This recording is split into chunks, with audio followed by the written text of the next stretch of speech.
Here's some time to talk. You know what the problem is though. Sorry that you guys are catching us mid convo. We just went live. I don't think WWE even believe in Ivy Nile. They certainly don't act like it. She's gotten better, but she still wrestles like she's an impressive physique. Obviously, she's an impressive presence, right. But she can't cut a promo to save her freaking life. She and the fact of the matter is she's just a hanger on whenever the American made are doing stuff. It feels like they're trying to justify Ivy Nile's existence by putting her in these important feuds and stuff. I don't know. Make her the third member of the Secret Service for all I care, but I can't do you know what she screams? Jordan Grace gets called up. We know that they're friends and they're like tag team. And I'm like, don't do that to Jordan Grace. No, I mean, don't do that to her. They had a little spot segment. It was last year's Mania when they lifted them up, whatever. Yeah. So, yeah. More importantly, don't do it to Ivy Nile because Jordan Grace is everything the WWE wants Ivy Nile to be. And she's going to get embarrassed out there. Blue shift guy. By 1,000. This is why, I mean, shoot. They're not going to do it because if they do it, they're going to get backlash. But don't scrap the tag titles. Just send them back down to NXT. When they sent them down there the first time, I said, great job. Give them, because they deserve it. They can use it, right? And then they brought them back up to the main roster because they were trying to be like, no, that was Vince who didn't care about the women. We do. So we're going to bring them back and care about them, which they tried to at the start until they made Raquel and Aaliyah the tag champions over the newly formed Damage Control of Io and Dakota Kai. Once they did that, I said, okay, yeah, y'all don't care about this. Yeah. Y'all don't care. They've been cooked since then. I don't care who you put on it. I thought Bianca and Jade were going to do it. And then they lost to Isla Dawn and Alba Fire immediately. And I was like, okay, I get it. Scotland. They got them back and then did nothing with them. And then Jade got injured or hurt or Naomi. And for what? Now living Raquel, which shout out to Liv, but they're not going to do anything with it. Just send them to NXT. I really, really want an NXT team. I don't care if it's Lash Legend or Jakara. I don't care if it's Sol Ruka, Zyra, or whatever the crap. I don't care who you get. Put Roxanne and Cora back together. I don't care. Somebody needs to beat them for them tag titles and keep them in NXT. They do that, the tag titles will be saved. Please. Especially since you want Raquel to be another challenger for Lyra, right? The worst bodyguard in history. So why? It's also really proving my big problem with the women's mid-card titles, which if the women wanted them, great, more power to you, that's fine. But WWE proves every week, ever since those titles were instituted, that they don't have enough legitimate talent to support a mid-card division and a tag team division with the women. It's just a fact. Because while everyone is chasing Chelsea, or everyone is either involved in chasing Chelsea around or they're a member of her secret service, and meanwhile, Liv and what's her name? Raquel are just using the tag titles as props at this point. And they won't have opponents until some of those people involved in the U.S. title break loose. So I don't know. They don't have enough legitimate talent to and listen, part of the problem, and I'm sorry, I'm going to change the point. If I have to hear one more soulless Def Rebel entrance theme, I'm going to jump out of a two-story window. Def Rebel, listen, Triple H, if you are watching, if you are filling out G's script week over week, as G says you are, listen to me one time. What are you doing allowing Def Rebel? I don't care if you have a contract with them. I don't care if you have to break that contract. I don't care what you have to do. Because the one out of every 30 banger Def Rebel themes that we get, like Head at the Table, for instance, are not worth the other 29 soulless, garbage, electronic, catchphrase-toting pieces of trash that people like Zelina Vega and Finn Balor have to have. Talented wrestlers. And half the reason the crowd doesn't react for them when they come out is because of their booking. But you can't deny that the other half of the reason that these talented wrestlers are not getting reactions when their music hits is because it takes 20 seconds for the crowd to realize who's coming out. Because the music has nothing to do with the person. The music is soulless, it's corporate, it's gross. And when Def Rebel leaves, I think we'll see a garnered improvement in crowd reactions because, my God, whoever comes in to replace them can't do any worse. Welcome to the revolution. Oh God, it's bad, bro. Partly for yeah, me, but I mean, he is right. For every Well, you head get of the most of the table, top stars have good teams. for every We need- head of we the need the table. undercard. I mean, because like for every head of the table and a Jacob Fatu theme song we get role model. Shut up. or the Judgment Day thing. The Judgment Day theme is not bad. The Judgment Day is theme good. not bad. But what is bad is the damage control one. That one is probably the worst. I got the power. I got the range. Isn't Whatever the Judgment hell Day they made say. by Alter Bridge? So that's not even Yeah. Def Rebel. It's not even because Def Rebel. because it was made when Edge was here. And Edge Yeah, got it's his made own by guys. Alter Bridge. Yeah, Oh, it's they not got made a by new Def theme. Rebel. They don't have the Wait, theme. Let's they go. do? Oh, they don't. Oh. No, I'm talking Wait, about what's the new theme? current Judgment Day thing. It's the rap theme, that little hip hop The theme. band. Oh, yeah. They got a No, shitty, that shit is soulless garbage. hip hop Def Rebel. I haven't heard it. That's not even a hip hop group. Yeah, Finn Balor. They I've come never out- heard it. Yeah, they come out to it all the time. I mean, Thug Life Finn, bro. No, well, when Finn Balor came out for It's his the one that IC Finn Balor came out to at the Royal Yeah, Rumble. because he was. Oh, God. I remember He the was doing Royal that Rumble one, but I thought they got rid of it because when he came out for his No, IC that's match, the Judgment Day theme. No, They that's- just played it last week. well, when he came out for his IC match, he came out to his remixed Finn Balor. They still got when they beat down Braun Breaker and Penta after Raw, they played it at the end of Raw. Oh, wow. They still have that theme. I don't know Oh, why my they had God. Finn come out to it No, at the it's Royal terrible. Rumble though. Like That was disastrous. Yeah. I didn't know who the hell that was. because we were there in the crowd. We were there at the show in the crowd, and we were like, and then when somebody was like Finn, I was like, why? Oh my gosh! Thank you, Dub Nation. We are DIY. Shut up. Shut up. Shut up. We know who it is. We know who it is. They That- got that Hey part Malik, is they, weak, hey but Malik, the they rest cooked of on it ain't Omasa's terrible. theme though. They cooked on Omasa's theme though. They did a little remix of DIY's theme. Yeah, So DIY's isn't they got terrible, some but cool that theme. Like part is you know, Chicago got a cool trash. theme. They got a new one. Their theme was pretty cool. You know what the worst part is, though, to G's point about why these things are bad, is that, oh my God, for all of the good that Triple H has done and for how much better WWE have gotten about certain things, WWE's constant problem that they will always have, regardless of who's in charge, is because they cater to children, they think we are all children. Because I guarantee you, here's exactly how that meeting went and why we're seeing theme songs that start with DIY. It's Tiffy time. It's Chelsea Green. Here's exactly how that conversation went. They sat down and Triple H said, guys, we're seeing feedback. People aren't recognizing the themes. When this music hits, they need to know who's coming out. And then he spit water all over him.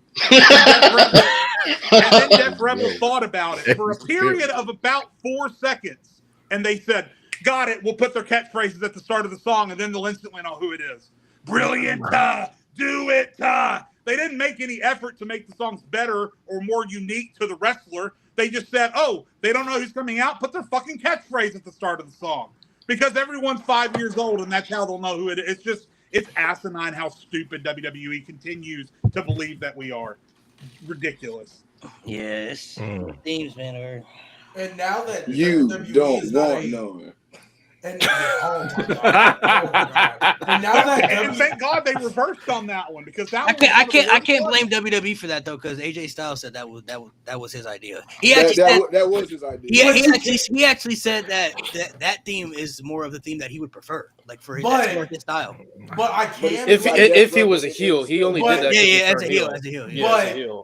what I will say is, I can blame WWE because y'all have no problem telling people no any other day. You could have told them no. But that's not a good idea. Some people got stroked though. It's AJ Styles, So I mean, again, some people, with some you people can it still work, say no. No, Because- AJ Styles. That's not a good idea. Just because it was a wrestler's idea doesn't mean it was a good idea. Exactly. Exactly. That's the whole point. I mean, That's it's the whole just point. really just hit or miss because Looking LA at Knight, you, Keith, LA being Knight AEW. does it and it works.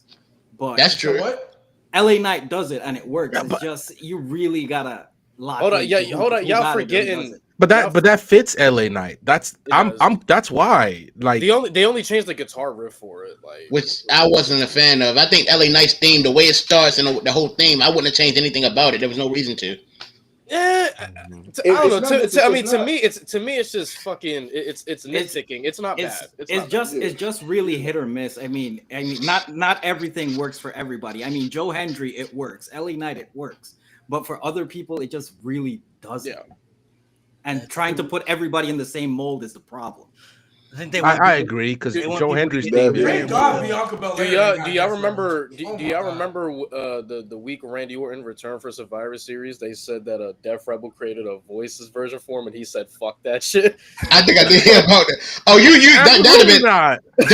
they would you can't change the theme that No, good. literally, it was reported that like Randy literally said "fuck no" verbatim. He said "hell no." What the fuck is that? No, It's too iconic. It's too iconic. So it's like, Yeah, we're gonna change one of the most iconic things in WWE history and for some bullshit. Fuck that. Why try to fix something that's now, not if Randy broken? Orton wasn't Randy Orton, then How do we ask it Triple H every would've been day? different, you know. But he has the stroke to say something like that, though. You know what I mean? Like Yeah, his but theme is that's too one of the iconic. most Like, why would you like- change that? Like, I hear voices like, come on now, like, But but it's so funny because you know that's how like taking bold brakes off Randy a car. Orton is. It's essential. It's Or essential like- work. Or like when Cena turned heel, people were saying, "Oh, John Cena's gonna get a shitty Def Rebel remix." I said, "Yeah, I'd be damned if I hear anything but My Time Is Now." Like, come on now. If he would have made a heel song, he would have made it. In a way. If Cena would have made it fine, but Def Rebel ain't touching nothing. no, yeah, they're not touching. I want him to use the heel theme song that he said he was working on back in 2012 for that. That's build. what Yeah, but I'm he saying. he told us you don't deserve a new theme song. You so don't- you're- He did say it. Y'all don't. Yeah, y'all don't. Yeah. No, you part of y'all Yeah, too, y'all. because I'm part of it too. I'm I don't want the new heartbroken. theme. Look. All right, the way my brain works, I'm not mad. if you look at Cena as a heel and the lyrics "Your time is up, my time is now," it works so perfect for his final run. Like, move the fuck out the way. I'm here now. I'm gonna win this fucking shit.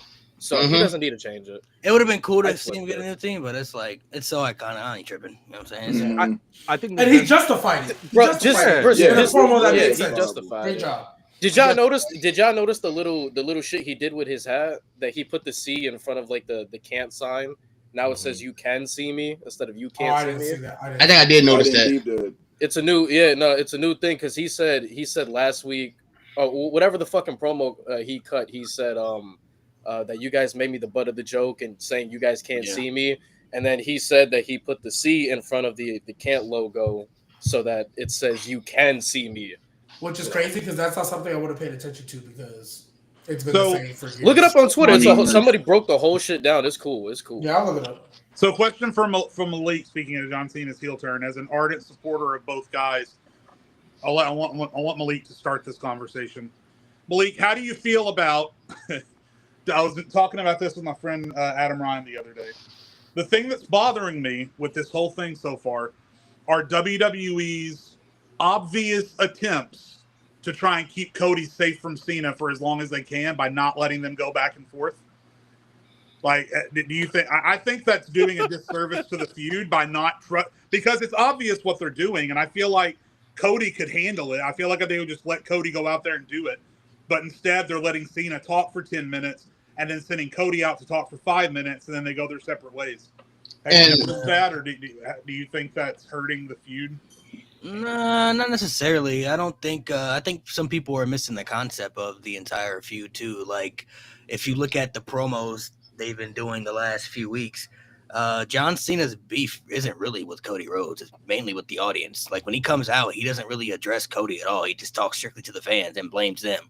Cody then comes out and lets him know, like, hey, you're not fighting the fans. You got to fight me at WrestleMania. Like, you need to focus on me, because if you're not focused on me, you don't stand a chance. He already told John, like, this version of John Cena, it's not going to get it done. I want to face the real John Cena. So I don't know if it's necessarily the pretend. Like, Cena doesn't really have to come out and do the savage promos, because that's really what the fans want, I guess. So his whole concept is not giving the fans what they deserve or what they really want. But I really don't think. I think some people who may not have watched Cody Rhodes, I guess maybe they're in the indies or haven't seen him throughout their time. I think there's a portion of the audience who really don't think Cody is that good on the mic on that level. I don't really think Cena is going to cook Cody like Austin Theory or some of these other people that he cooked. Yeah, I agree. Cody Rhodes can handle himself on the mic. Now, I'm not saying he's John Cena level, but I don't see Cody going out looking. Cody can clap back. You But- said Cody can clap back. Well, I also feel like when it comes to like the way they broke it down, the first promo was a John Cena explanation promo. Why, John? Why? That I think it served its purpose. That's what you need. That's what you need. And that's what you need. You need the explanation because I honestly, when other people do it, I can't stand when they just get interrupted. Like, no, give me the explanation so I know what story you're trying to tell me, right? So that was the first one.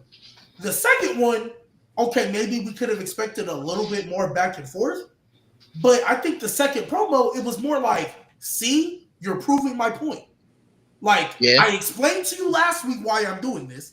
This week, did I lie? You guys are proving my point. Can I check? And I think there's, well, last thing I was going to say was, I think they're saving the back and forth. They're saving it to the last possible moment. Right? I think they're waiting it so they can add it to the promo package last minute. Can I chip in real quick? I also feel like, well, not even I feel like I know this is more than likely the case. The feud is going to be all year round, so they're not going to give us what everybody wants like immediately. Like, I get it, it's WrestleMania and you should have a crazy ass build, but I feel like the real Cody and Cena shit we really want to see is going to be John Cena's last pay-per-view.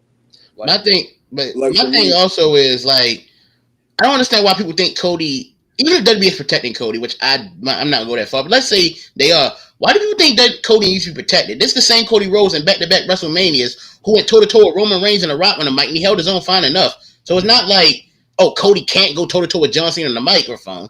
Like, the man went toe-to-toe with the fucking Rock and Roman Reigns and did a damn good job of it. So why do you think he needs to be protected from John Cena? Yeah, I think like we've said.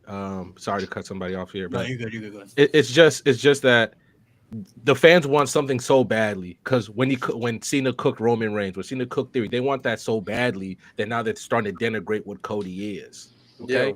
So because look, eventually, if they do end up like G Baby says, the last Raw before WrestleMania, and they go back and forth, Cena's gonna win, right? Cena's gonna win that back and forth, but also I think right now, Cody is obviously Cody's an obstacle. But right now, Cody's such a faraway obstacle for him because he's like, I gotta show these people why I'm doing. I gotta keep showing them. I gotta keep showing that you're proving my point. Like, you gotta figure this out because once I turn my attention to him, obviously this is what Cena's thing. This is hibachi time. I'm cooking this dude 5-star, 5-course meal, showing him everything, saying that, look, man, I was doing this stuff when you left. I was doing this stuff when you when you use your daddy's name to come up. It was me. I was hunting. I was doing those. I was taking all this stuff. I didn't leave like CM Punk left. I didn't do this. I didn't turn my back on the fence. I took all that abuse.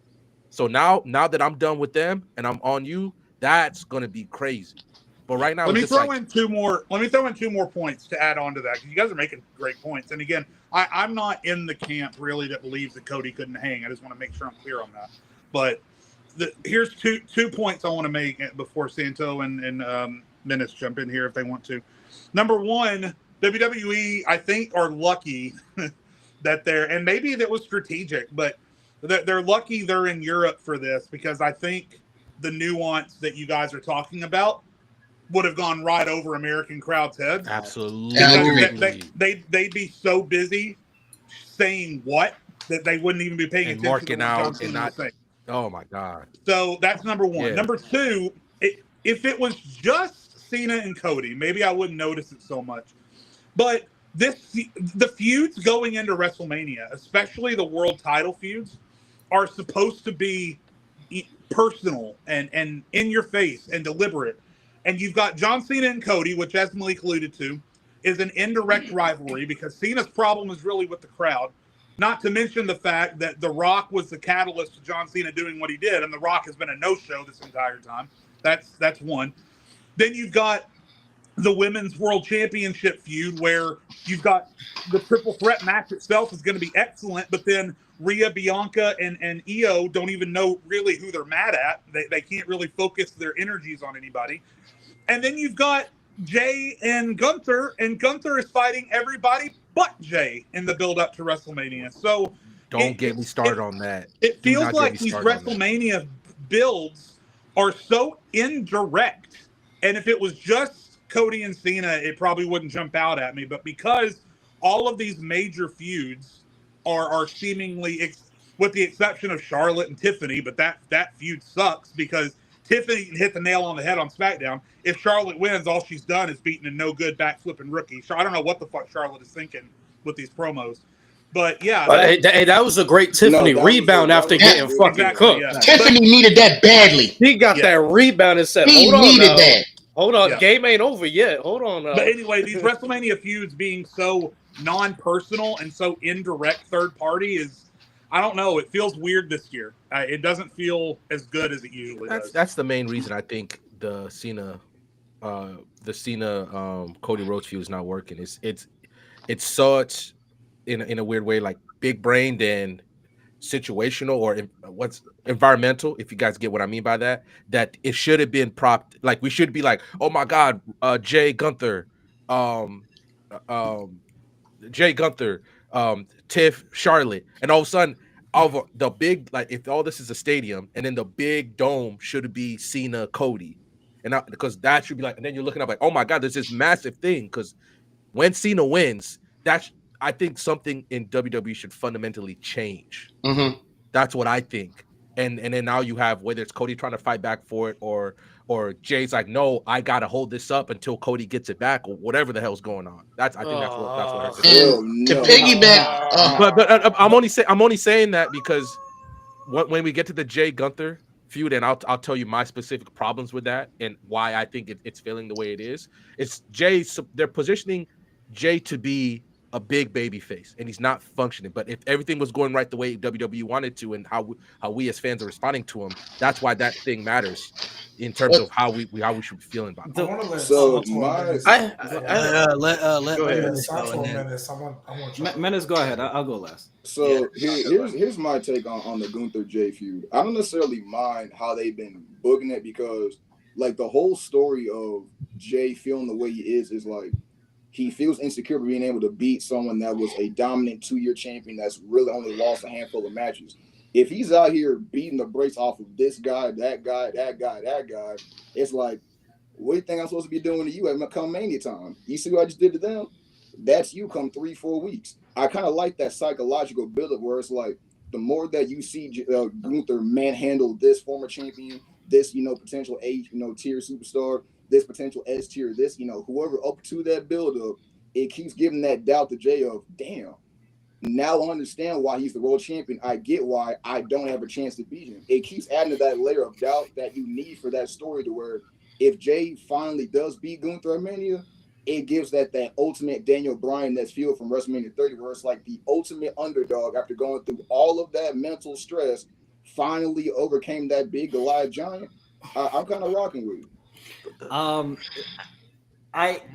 I'm sorry, but I'm tired of imposter syndrome, Jey. I think I've had enough personally of it. In that feud, I don't think it's being built great at all, because to me the most interesting thing in that feud is Jimmy. Out of everything. Thank you. Thank you. Jimmy cut the best promo out of the Usos, and he's not even in the match. I would say the same thing. Real quick, that was my point. It feels like Gunther is wrestling Jimmy at WrestleMania. Sorry, go ahead, Cinto. No, and that to me is the most impactful thing in that feud, and that's what, to me, it doesn't look like Jey is strong, and Gunther is just going along for the ride at this point. And also in the John Cena thing, Cody doesn't look strong because Cena hasn't even acknowledged him that he's even in the ring. Like, this is supposed to be the guy that beat Roman Reigns. This is the face of the company, and he's not even. He's an afterthought at this point. So I personally kind of agree that these builds, I know that they have a lot of nuance in them. I do love everything. I mean, I've been telling Random, it's been over a decade that I've been asking for heel Cena, and we're finally here, thank God. But it's like I could have this feud without Cody. Like there could be anybody else, insert person here, and it would Wait. work. Can I speak on Jay versus Gunther? Can I speak on G before you comment on that? I want to speak on Jay versus Gunther. Let me tell you why I'm personally not super excited for Jay versus Gunther. First of all, to win a star-studded Royal Rumble like that, I like to actually see you be built up for that. Jey Uso won the Rumble by absolutely getting fucking fried at Saturday Night Main Event. Let's just be clear. Before he won the Rumble, he wasn't cooking shit. Then he wins the Rumble and he chooses Gunther. For me, it's more so the fatigue. Like, bro, 3 fucking I'd get it if you were facing him a 3rd time, but this is a 4th fucking time. This is a 4th time. You lost clean twice. You got fucking robbed of the IC. Bro, it's fatigue. I don't want to see this shit anymore. And on top of that, with this build, especially going up against a guy like Gunther, you guys have to agree that a guy like Jey Uso has to look strong. Buddy, yes. Your biggest win on this build-up is squashing Austin fucking Theory. That's your fucking biggest win. So with everything culminating right now, and I'm not fucking stupid. I know he's going to beat Gunther at WrestleMania. With everything culminating right now, because we still have some episodes to go, how am I supposed to believe this guy is going to beat Gunther? Thank you. He hasn't been built up strong enough. He wasn't strong enough in the build to win the Rumble. He hasn't looked strong enough in his matches. He hasn't looked strong enough in storytelling. I get it. They're supposed to portray him as this underdog guy, but it gets to a point where the underdog needs to act like he's fucking like that and believe in himself. Because I'm tired of the whole slapping him in the face, believe in yourself type shit. We had that with Cody for the past fucking 2 years. Thank you. I don't want that with Jey Uso. G-Baby, can I add one more thing, please, real quick? So when Santo and I talked about this in our other things, you had the natural thing. Gunther loses to Cody, which, by the way, I'm not a big fan of that. People say Luis is the president of the Gunther fan club. I'm right behind him. I'm the vice president. I hold the meetings up. I'm the guy saying Gunther's the best thing in the company. There's a reason why you never saw him fight Roman Reigns. There's a reason why, because I'm telling you, I love everything about the man. His presentation, his aura, the way he wrestles. But when Gunther loses to Cody and you present the fact for the first time, really, since he's been on the main roster, that there is weakness, that there is something that other people on the roster can prey on. And he gets over it mad quickly. It's over real quick. Jey Uso should be on his freaking. He should be like, he should be like when Goku walks out the hyperbolic time chamber, mad confident. He should be like that going into face Gunther, and Gunther should be like, finally, he's like, okay, I got all that. I'm all the way back up. We should be seeing a Titanic clash of powers. Okay, but hold on. Hold on. Hold on. I want to add this because I know Menace wants to rebuttal. He can try to rebuttal me too. Here's the thing with this build though. Gunther promos is everything on the build, and how you tell the fucking story on the promo is fucking everything. Gunther, the way how they should have gone about it with Jey Uso is when Gunther told him, even before he chose Gunther, when Gunther told him, if you choose me every week is gonna be hell, Jey Uso needs to say in his promos, you're doing this shit. You're trying to soften me up every week because, deep down, I can beat you, and I know I can beat you. But this entire build has been, damn, can I really beat Gunther? I'm not sure. And you look like a fucking idiot for choosing him. I know we got stuck on Jey and Gunther. So you want to rebuttal on Cena and Cody. But there's a couple ones that run up. So first off, Tiffany and Charlotte. That was never going to be a good build because Charlotte can't build a match to save her life. That was never going to be a good build. Y'all don't really think build now? Charlotte, I thought the build is good. I don't want to say it, but Charlotte. I'm glad you said it because I've been telling Malik this for years.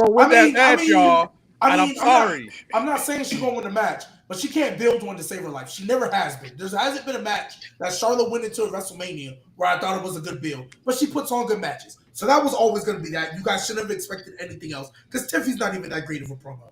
When it comes to the triple threat, and we'll probably get onto it a little bit more depth later, but Rhea is mad at Bianca because Bianca was cheering for Io, but she just got out of a feud where she had to deal with the numbers game. So dealing with distractions should be something she's used to. And I don't know why you would underestimate somebody you've never beaten. There's that. When it comes to Cody and Cena, Cody is not the afterthought. Okay? Cody, in a sense, is doing what I feel every other babyface should have been doing. And he's acting like he's like that now. It really got shown the most in the Kevin Owens feud.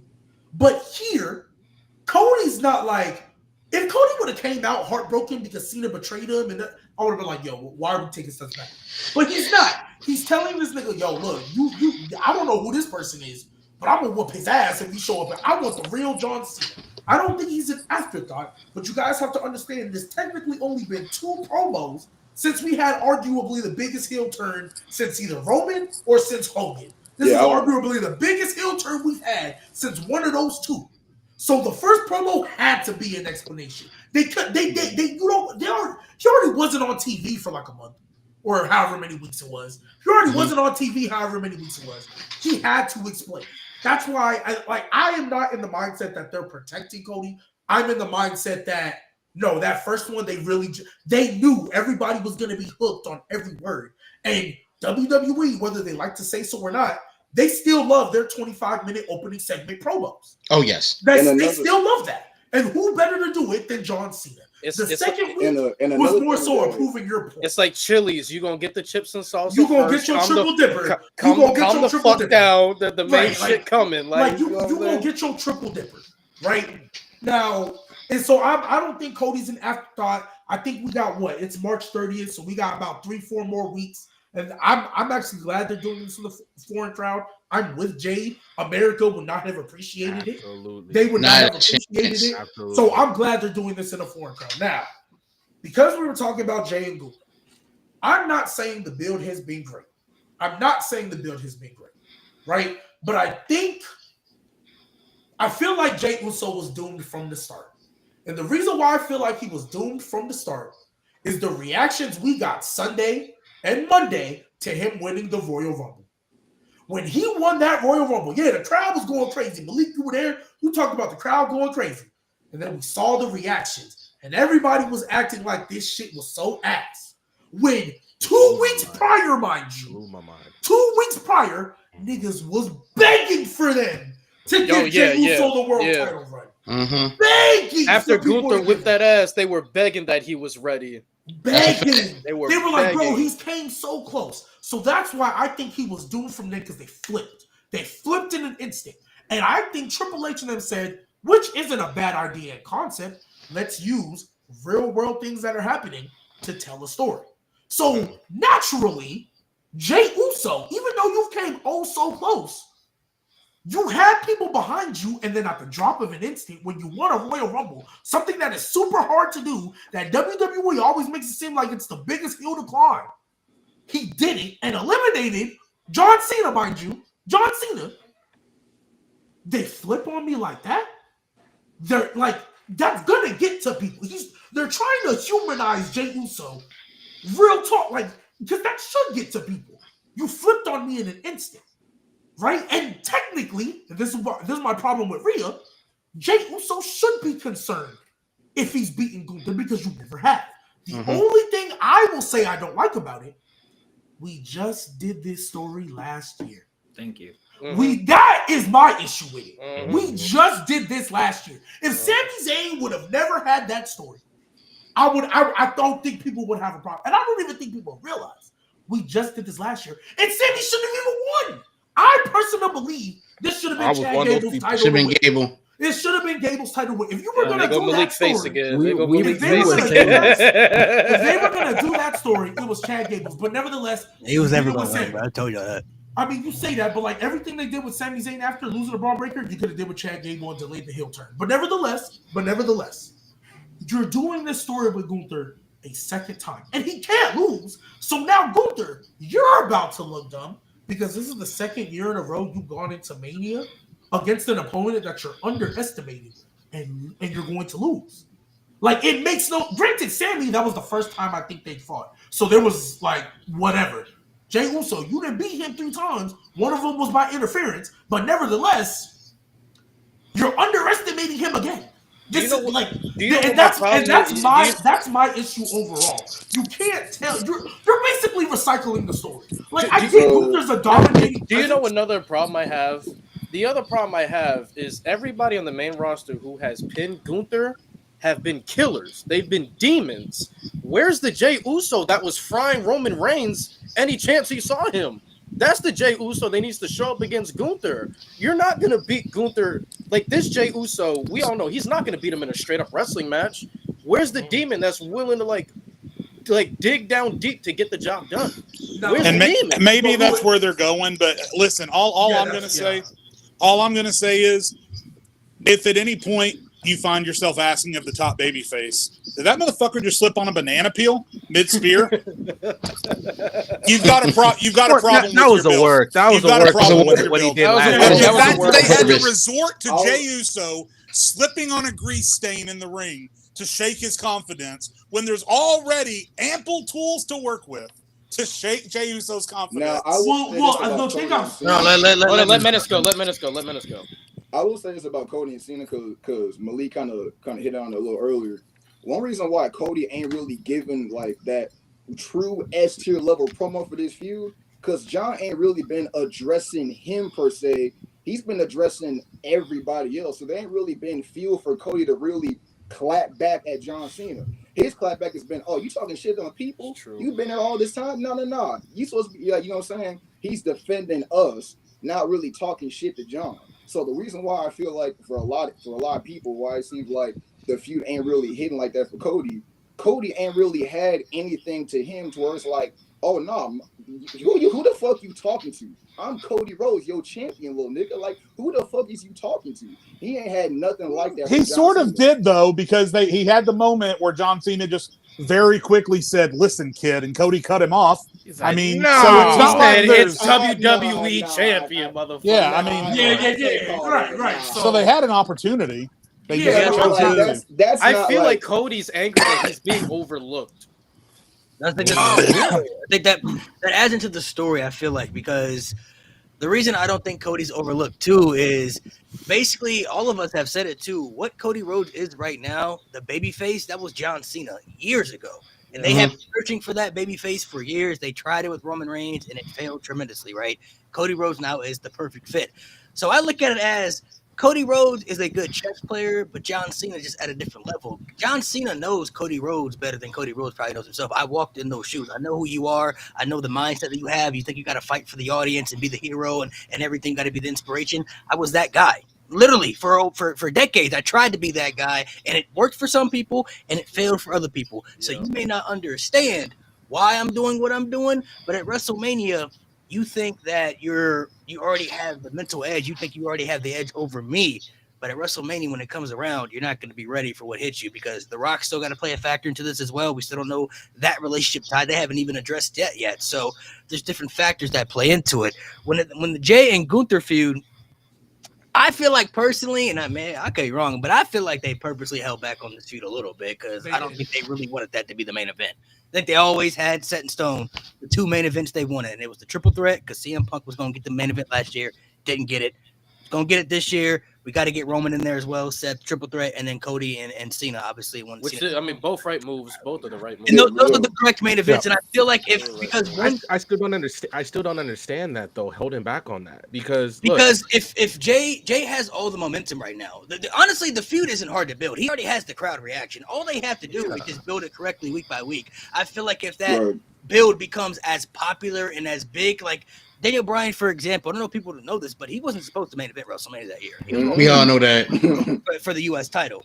But the Daniel Bryan movement was so big, and then Punk leaving it all play a factor. They had to listen to the fans. They had no choice. I feel like with Jey Uso, if it became as big as it had become, and it was on the same level of those triple threat feuds and everything, I feel like they would have to.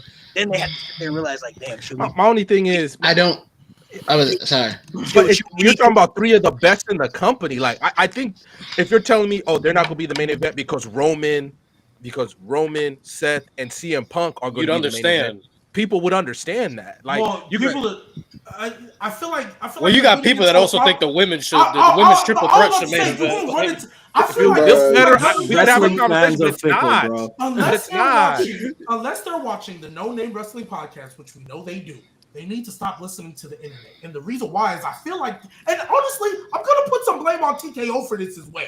Because TKO is trying to please the fans. I think TKO kind of came into this, and they didn't really know or understand how much the internet really play a factor in some of these decisions and how much fan reaction to fan. Because at the end of the day, this ain't the UFC. You win, you win, you lose, you lose. Yeah. This is WWE. Everything is catered to an audience. Mhm. All your decision making, your scripted, all have to cater to an audience. Yeah. So It's a TV at show, the end, bro. so yeah, and It's this a is soap TV, opera. and it's a TV show that isn't like scripted, recorded, you put out, and then you change stuff next season. No, Yeah. this is put out week to week in front of live audiences all the time. You don't get a bunch of recorded stuff, and even then, you gotta fix it the next week. So my thing is, I feel like even with the Jey and Gunther thing, I feel like they was listening to the internet more. Now, when Jimmy gets his ass whooped, that's when I think, Lewis, we gonna see that dog. I Because- hope that's That's what I'm saying. fucking hope. If Because after at that Jimmy, point- if after because at Jimmy that point, dies by because Gunther, somebody said it in the comments too. I think it was everything pro wrestling. He said this is gonna be Rocky IV and Jimmy is Apollo. Mhm. Yeah, it better be. And I'm It talking better about be. after the match too, Gunther better still be on It that got ass. to. Like He last better time I saw Jay beat the almost shit snap out like of him. this. Last time I saw Jay almost snap like this is when Roman had Jimmy in Hell in a Cell. Mhm. Listen, and that that's the only reason he Oh quit. yeah. Bro, the final, what I'm saying too, the final show to WrestleMania better be Jey Uso beating on Gunther, Uso splashing this motherfucker through the table. It's I'm gotta talking be. about like It's gotta really put it in It Gunther's has head, gotta like be. I'm gonna whoop your fucking ass. It's gotta be. Listen, all I'm saying is that if after Jimmy dies by Gunther in the ring, to completely just get him off of TV to build the Mania feud, if nothing with Jay changes, I am completely off it. right. Yeah, if That's seeing all I'm your saying. brother and seeing your literal flesh and blood brother get his ass whipped don't ignite you to really get like, okay, now I gotta lock the fuck in. Literally nothing Yeah. will. It has Nothing to. literally will.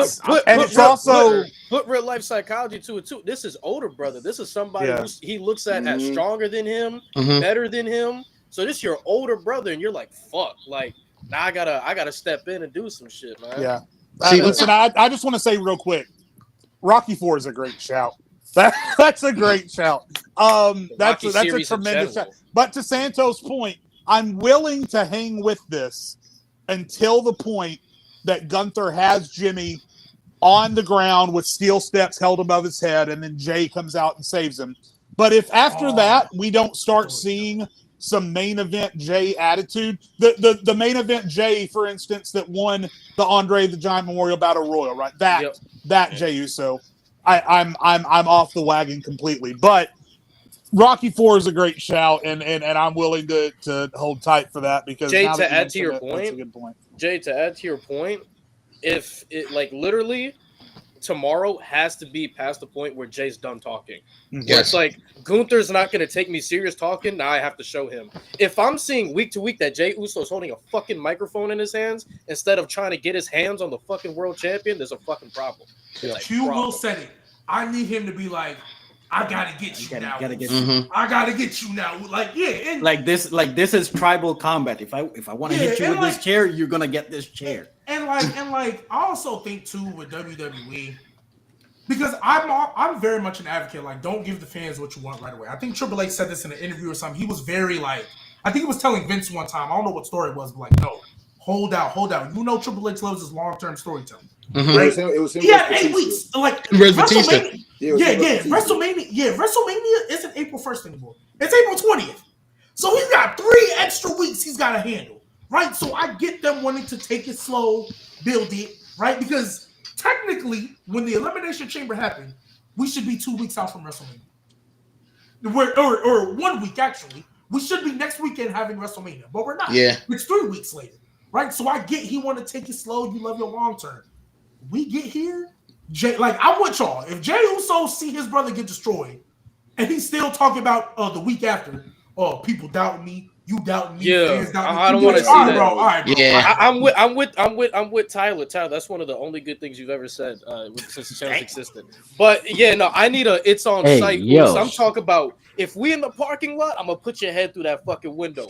If we staying in the same hotel, I'm gonna fucking break your hotel Listen, room hey, down, case and I'm in gonna whoop point, your fucking Lewis. ass in there. Case I in need point. that. Case in point. I did not give a shit about Drew versus Damian until this past Friday when Damian put Drew to the car and said, "Rest in peace." And now That's I'm great. into it. Now I'm all for it. Timu Taker. All it takes is one segment. That's all it takes. But as weeks go by, it's just that they're making Jey Uso look like such a bitch. and it's so annoying. It's what they did But to all Sami. it takes It's is what one they did to segment. Sami Zayn. It's literally what they Sami did. Zayn But played at that least Sami character Zayn better. came off like, you know what, I'm gonna Yeah, but fight. Sami Like the Zayn came off most, as more of an the underdog strongest character. moment in this No. entire thing has been the Jimmy slap. Like I this think- cannot be the biggest By the focal way, point if of this I'm- entire. I feud. was It shocked won't. It that- won't be. It's just hoping. right there for now. I feel like the thing is this. I was Malik says how you throw it like they kind of held back. Malik, I told you it's the night Jey Uso won the Rumble. That match was never going to main event either night of WrestleMania. That just was never on the cards. It didn't matter how over Jey was. Like it was gonna be whoever Cody fought. This was Cena won the Chamber, and I said it was gonna be another match. So that match was never going to be a main event. Now a lot of people were pushing for the women's world title main event. Now, personally, am I looking for this match? Absolutely. These are my 3 favorite women's wrestlers in WWE. But I'm also a realist. Would I like to see the main event? Sure. I'm not gonna say I wouldn't like to see that. But I'm also like, okay, it's Roman, it's Cody, and it's Rollins. We know which match is gonna go on last. So it is like, oh well, the women's main event because then. But no, not over that. And But This the thing isn't is, the the year. stories This isn't the year. also No. matter. This isn't Yeah, as the much as stories they Exactly. name. Because the story between Seth, Punk, and Roman, the story that they're telling is elite. The story How with good with was Roman on Friday? The story with the women's triple threat, it's literally Rhea and Bianca want to fight each other, and they're overlooking. And women's Io's world in the champion. way. That And- was my point earlier. That's It literally feels it. like Bianca That's and literally Rhea it. want to have a match, and Io's just in the way. And the And you know what this is? You know the 2 older siblings arguing, and the little sibling trying to get involved. Yeah, You're like, yeah, "Ooh." yeah. But it's also And that's what it feels like with Cena and Cody. Yeah. John Cena No, is fighting bro. the crowd. Nah. And Cody's in the Cody's way. like, No, look I at me, agree. I'm the I champ. disagree with that. But That's another how problem it feels. But another problem the world title booking I have Cody is come out every week. Hello. Hello. it's like Cena goes off for 17 minutes and Cody gets 4. Like, hey, look at me. You don't want Yeah, to look at me, Cena. I'm over here. and like another problem I have with the women's world title build is I'm not saying babyface can't work, but I feel like one of these women needs to be portrayed more as a heel, and it should be Rhea because Rhea's coming off is very childish. Because it's your own fault you lost the title, you're forcing yourself into the match. Like Bianca didn't distract. Is he going in and out for y'all? Your mic Yes, is Yeah. crashing Your mic is out. Oh my God! For once, it's not me. Your mic is going in and out crazy. Jesus. It's cutting out, bro. Yeah, it's Yeah, cutting in and yeah. out. Your audio is not matching with your visual. What about that? Yeah, it's like a Chinese dub. No, Nah, Yeah, it's still very delayed. That's Try to but what I think- try to refresh your browser I mean- and then come back in. What I think he was basically trying to say, which I do agree with, they need to be portrayed differently. But Rhea and me, Jade, I think everybody pretty much on here who's usually up here have said it. Rhea sounds like a spoiled brat who, in kayfabe, makes no sense how you there because one, you just fought the Judgment Day. You should be used to numbers. You just got rid of the worst bodyguard in history and your ex-boyfriend. Clearly, you're used to numbers. Right? You have a worse than Mina It Shafir. seems like she's blaming. Yes, I do actually. She's blaming Bianca for her losing and her taking off the ball. When in She's reality, not I taking guess they're trying to accountability, portray baby. she's insecure. She's But like Drew in McIntyre. reality, if you guys have gotten a fight with somebody, Right. if you guys have, if you guys have gotten a fight with somebody, Braxton, you're 3-4 times in your crazy. life. If you guys have gotten a fight with somebody 3-4 times in your life and you've never beaten them, the 5th time you fought them, would you overlook them? No, because you've never beaten them. So why are you overlooking Io? Io has smacked you every time y'all fought. Why are you overlooking her? She's That literally makes zero sense. she's actually slapped both of them. Yeah. Like literally. The worst part is but like also, and then I'm sorry. Also too, bro. Like the fact that Rhea, like I get they're trying to do a whole Io's getting disrespected, but y'all, the first week, okay, I get it. You keep shoving her, you didn't realize. After she kicked y'all in the fucking face, why are y'all still pushing her away? After she, like, that should have been the wake-up call. Like, okay, you wanted to do it that week? Fine, they've done it 3 weeks in a row now. We fucking get it. Yeah. Stop. How many times are y'all gonna get smacked in your face before y'all stop overlooking the only reason y'all are going to WrestleMania? Well, maybe not Bianca because she won the championship. Rhea, the only reason you were going to Mania right now is because Io beat you. And they're trying to be nice to you. And remember in storyline though, technically as of right now, Rhea's not going to WrestleMania. She has to beat Io to get there. Yeah, obviously the special referee match is going to be the catalyst. Bianca's going to snap on both of them, give them both the KOD, and then fucking Adam Pearce is going to come out and call triple threat. Obviously, that's what's coming down the pike. I just hope the story gets better from there, and they start treating Io like a champion instead of a mosquito at a picnic, because that's exactly what Io is. And listen, a lot of you guys are first time on the show today, so I don't know how much you watch. I'm not Io Sky's biggest fan. I'm not a member of her fan club, but she is the champion, and the fact that she is being treated like ants at a fucking picnic, like Rhea and Bianca are trying to have their Mania match, and Io's just getting in the fucking way of it. That's not the way to build your championship feud. If you didn't want Io to be the champion, why'd you put the goddamn title on her in the first place? But there's also other problems. Oh, my bad. Man, let's go ahead. I'll go after. No, you go. My bad, bro. It never really made sense to me why they even went from the angle of Bianca, you cheering for Io? Nah, that's why I'm mad at you. If you was literally just a former women's world champion, held that bitch for a year, you literally one of the top stars, man or woman, on that roster, period. Why are you over here being self-conscious because she's just giving a thing of encouragement? You've heard every type of shit talk. You've seen every type of whatever you could think of. You've seen all type of things being the champion. So why is it now that all you hear is simply a little, come on, like, get up, Io? That's now going to deter you mentally? That's now about to be like, nah, I can't focus on my match.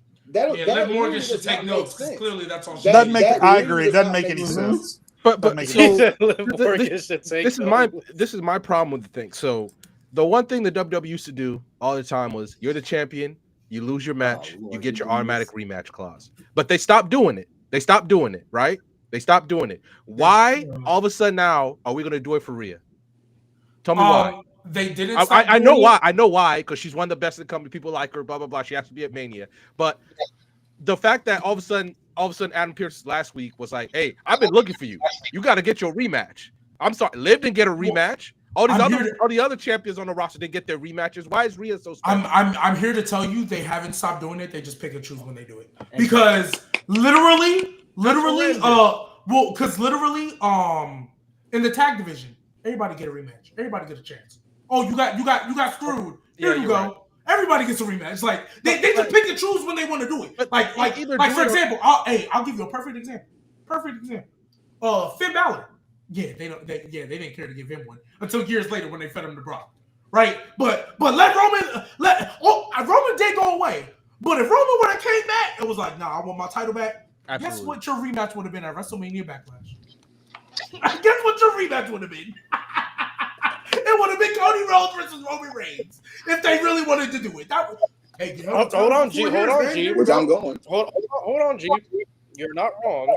Excuse me, but you're not wrong, because it was like a week after. Hey yo. It was yeah. Where's Mike? Bro, it's like, what I do? No, you're good. That was me. I'm about to say no, because a week after Roman returned, Cody and Nick Aldis had a segment backstage with Kevin Owens, and they're like, "Oh, we're talking about discussing Cody and Roman again because Roman was champ for this amount of time." Exactly. And the only reason KO took that match at Bash at Berlin was so that Roman would get it. Exactly. So they pick and choose. They've been doing it. They never got rid of that. They literally never got rid of that. But okay, fine. But there's all the selective choosing, because guess what? Liv been putting in work. If anybody deserves a chance to get her, because if I'm Liv, obviously kayfabe, why the hell Rhea getting the match? Where my match at? I mean, I don't care if I'm the tag team. I don't do shit with this belt. I mean, they did bill it as like the last match. Like after this feud is done.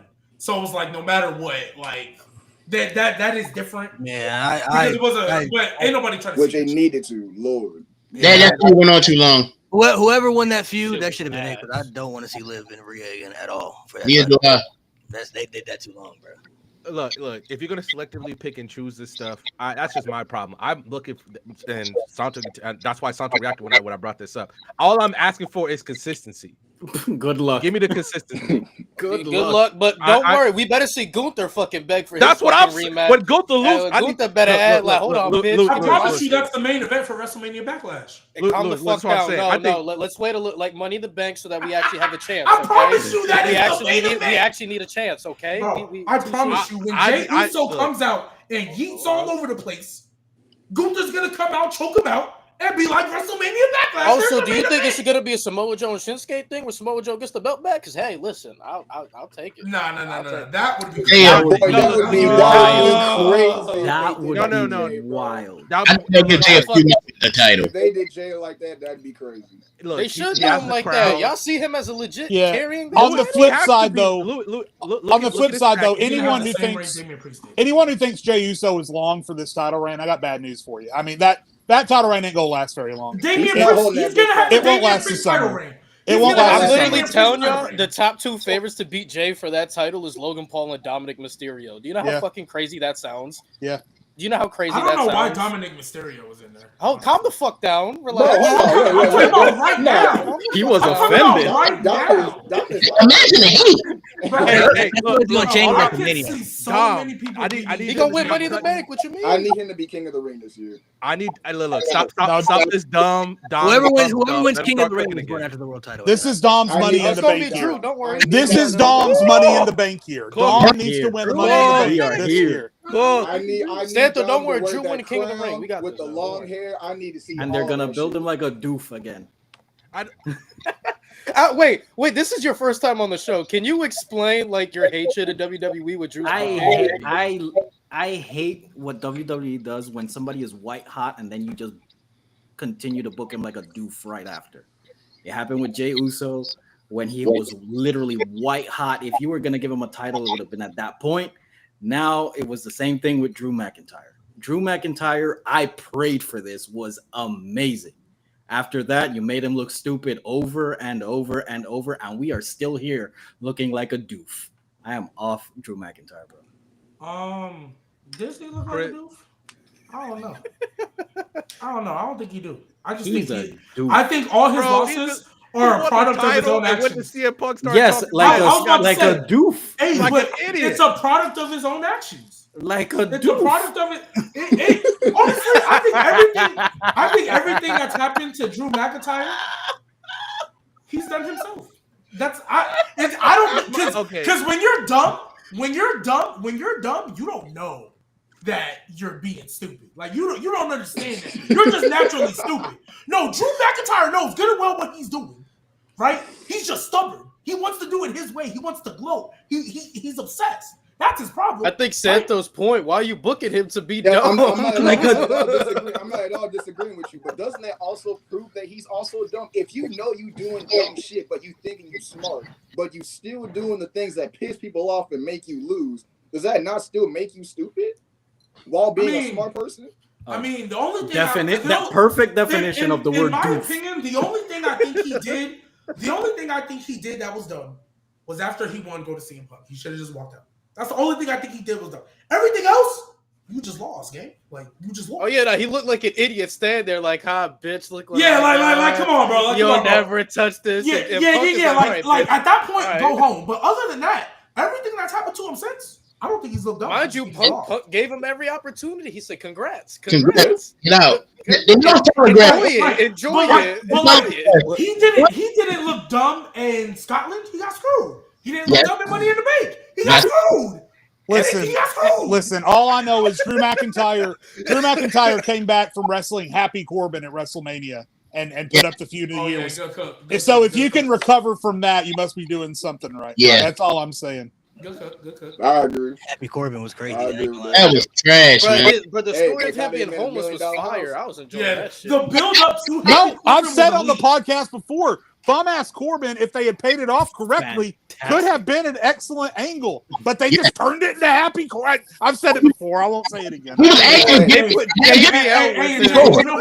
James, you know who they put him with? Madcap fucking Moss. Hey, who mind you, remember, that was the guy that was always getting DQ'd. I was always getting DQ'd from everything. They just had to protect him. Couldn't take him. Hey, you gotta remember, Baron Corbin said it best on NXT. that Happy Corbin gimmick might have been goofy, but it got the man a $4 million house. Listen, hold on. Now I feel like I have to say it again. Oh, Baron Corbin was great. The stuff he did as a bum was great. Some of the stuff he did as Happy was good. It was just the way he was booked.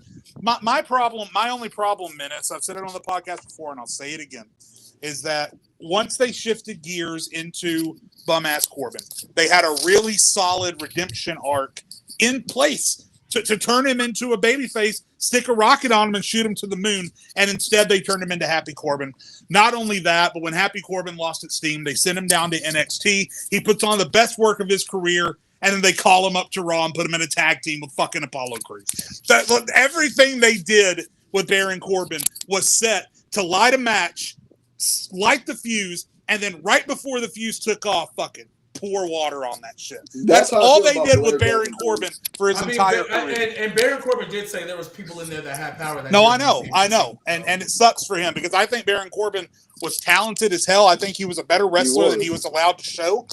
I think when he wasn't doing the constable stuff, I think he was an excellent promo. I love Baron Corbin. I was a big fan of Baron Corbin, except for the Happy Corbin stuff. That wasn't so great. But and what was very underrated about him, honestly, because you guys said it in ring, bro, he had an elite moveset. Yeah, he had an elite moveset. That finisher is fantastic. Yeah. And his signature, the fucking not the end of days, but the tilt-a-whirl. The deep six was great. And he used to find very creative ways to get people in it too. Not like that weak ass Blue Thunder bomb that never wins matches. I like it. I ain't gonna lie. Honestly, Sami Zayn needs to get rid of that from your arsenal. it's great. Thunderbomb. I think who did he beat for that match? He won some. I don't know who was Somebody? it. You know? Somebody for that. Who was it? I don't know. It was probably like Louis Kaiser or something. Might have been. I don't remember. He beat somebody with the Blue Thunder Bomb recently. Because Michael Cole even said, he even reacted like, oh, he actually won. The Blue Thunder Bomb puts him away. So. I think I remember that. Yeah, I think it was. It was recently. I think it was like Louis Kaiser. It was somebody. It was somebody like in the undercard, or maybe it was like a tag team match with American May. I don't remember. It was somebody. Yeah, it was somebody in the undercard for sure. Yeah. Oh, somebody said Miz. JD. Oh, it might have been the Miz. Oh, was it JD? Oh yeah, undercard. No, that was in 2023 when he was still above. My bad. Somebody said Miz. Somebody said Miz. Maybe it was. I think it was the Miz. Yeah. The Miz, yeah. And it's the Miz at that point. Like, come on, man. By the way, if you're going to put the Miz, I know this isn't WrestleMania, that these two are getting nowhere close to WrestleMania at this point. But if you're going to put the Miz and Carmelo Hayes in a team, let them cook. I think the Miz could be great for Carmelo Hayes. I told y'all, Melo don't Miz. You gotta let him cook. I told y'all, Melo don't Miz. Nah, Melo don't Miz. I promise y'all. That's gonna be that team could for real cook. I ain't gonna lie. I think it'd be good. I don't want that for Carmelo. And maybe the Miz is just helping him out backstage. I'm about to say the Miz can't be in that role. It's nothing against Miz, but that's like I don't want to see that for Carmelo Hayes, bro. Like he's too good for that. I feel like if they really wanted to, and he looked like honestly, bro, he might not. He probably ain't gonna be on WrestleMania, bro. I ain't gonna lie to you because he's not even in the U.S. title picture. No, he's not. He's not. And he doesn't. If he does anything, it'll be like a Miz TV segment. He'll be on the Memorial Battle Royal on SmackDown. Exactly. But I promise. What you mean? He gonna take a stunner from Stone Cold, bro? When they get inducted. Look, I promise y'all. The Miz too. I get you guys' feelings, and I understand how we want to do with these young guys. And I think subconsciously we're scared because we know Vince ruined every NXT call-up he possibly could. Yes. But it's honestly okay that Carmelo was not on WrestleMania. I personally think the way they portrayed him, I mean, maybe not to start, but I personally think his future is still super, super bright. Oh yeah, it is. Because think about it. Because look at it like this, right? Even though it's in a different aspect, right? All Dom does is lose, and we talk about him for Money in the Bank. That's all that nigga do is lose. I can't remember the last match he won. But G, hold on, stop. I can't let you get away with that. Because you can't. It's not the same, but it's not the same because Dominic Mysterio is on TV cutting promos involved in stories every single week. So it doesn't matter if he loses because he and here's my other problem. Because we're talking about Carmelo like, oh, it's not now, it's going to be later. So when are we going to start with him? Is it going to be after WrestleMania when at that point you're going to have Rusev and Malachi Black and Ray Phoenix already on top of the guys you already brought back in with a division that's with a division that's being run by Gunther and Braun Breaker still hasn't even hit his stride. I'm sorry to tell you. So if it's not going to be, you got Ilya who was used way more on TV. But I'm telling y'all right now, I think Melo gonna be part of that group. We just look. I don't disagree. I think he is. I usually don't do this, and I feel you, Jade. I'm gonna use a phrase that I usually never use. Just let it play out. Just let it play out. Just let it play out. You out of all people shouldn't be fucking saying. I respect the blind faith. Lewis, Finn Balor was just me being a fan. Melo, objectively, I think he's fine. No, he is fine. He'll be fine. But also, people hate me, but I'm also realistic when it comes to wrestlers. I look at their overall package. Melo, besides, oh, look at me, I'm an athletic, great in-ring worker. He needs something else to stand out. This is the fucking main roster. He needs something to stand. Like, I'm sorry. Melo's great. I love Melo. I'm with you. His future is bright if he can stand out. Mm-hmm. Him being athletic isn't enough. This is the most athletically gifted roster we've ever seen in WWE history. The only person being athletic ain't cool enough. He's smaller than most of the guys. His mic skills are subpar as a solo act when he's not with Trick. So yes, while I do agree, Melo still has a very long time to get the tools together. This is a roster where you need to be really good out the fucking gate. And if you're not really good out of the gate, it's going to be a long fucking time before you start to separate yourself. But the only person that probably will be able to get away with just being athletic, like just all he needs to use and still will get pushed, is probably going to be Logan Paul because of who he is. He's probably going to be the only person that can really get away with that on the main roster. And also, we're saying these things now with the roster being what it is. After the new call-ups come up, he can easily be overlooked. I feel what y'all are saying. I really, really do. And I'm not saying you guys aren't justified or you guys don't have a point in what you're saying. But even though I don't think it's as bad, I still think he's been on TV every week. Is it what we want? No, I don't want to see him with the Miz. I think he should have just won the seven match series and won the U.S. title. I mean, shit, they gave it to Shinsuke. I think that easily could have been Melo, right? If you were just gonna give it to Shinsuke and not put him on TV, if there was a time, right. If you were just gonna give it to Shinsuke and not put Shinsuke on TV, fucking Melo could have won it and lost it right back. I would have been cool with that, right? So it's not what I want. It's not what I think any of us wanted, right? But he's the exception to the let it play out. And the reason why is because I think him, along with, and Lewis, I've told you, Jade, I've told you, along with the Ilias, I think Ilya was going to need a little bit of time when he came up, right? I didn't think Ilya was going to hit that thing out the gate. And I said that when he was in his peak. I said he wasn't going to hit the main roster out the gate. Braun Breaker can, though, because even though he's definitely dialed it back some, which is pissing me off, that spear is crazy. Yes. That spear is elite. That alone, but before the speed, that alone, the first time he did it, I was like, yeah, nah, he's good. Well, not only that, too, I want to make this point because that leads into what I was trying to say. With Braun Breaker, G, it starts way before the bell even rings. As soon as that siren starts, the energy in the building changes. Thanks. The entire, Braun Breaker has a Brock Lesnar type feel to him. When he comes out, honestly, the energy, and when Carmelo hits, it's just like, oh, cool theme song. Like there he is. Right now, the Carmelo Hayes is nothing more but a more in-ring talented MVP. He's just there backstage, floating around, talking shit to people, but not getting shit done. There's also different feels of people that you could tell. If you go back and look at those guys in NXT, they both had great NXT careers. You could even say Melo had a better NXT career. Mm-hmm. But when it all came down to the main roster, I was always telling people Braun's gonna be the one. He's the future. Yeah, absolutely. He's literally the face. Right. Braun's next. Melo could still be cool, but Braun is next in line. Right, and I agree with you. That's why I feel like with Melo, it's gonna be a slower build. And granted, could he realistically? I think if we were all booking it, Melo would be in a better spot. I agree with y'all, but I think.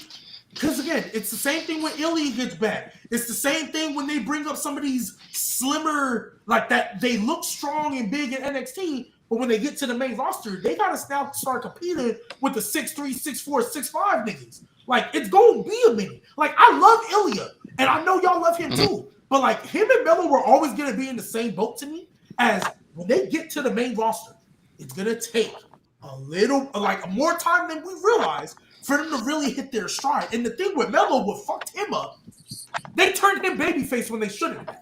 Mm-hmm. That's what messed up Melo. I think that babyface run really messed him up because the double turn was cool in the moment, but Melo's not a face. Here's my thing with Melo, and you can fucking clip this. I don't give a fuck. You know Malik, I don't give a fuck. My thing with Melo is when we're looking, let's compare to you guys know I call it the Holy Trinity, him, Braun Breaker, and Ilya, right? Mm-hmm. I call it the Holy Trinity. Out of the Holy Trinity, Carmelo hasn't shown enough for me to build off of to separate him from the pack.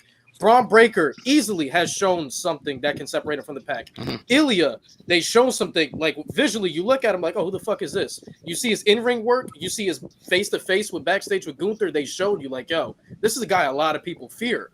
With Melo, he hasn't shown me on the mic character work or even in-ring on the main roster that can make me separate him from the pack. That's the thing. That's where I'm like, he needs to evolve. Being athletic is not enough. You got fucking Phoenix coming in that can fucking do a front flip in between the ropes and land on it.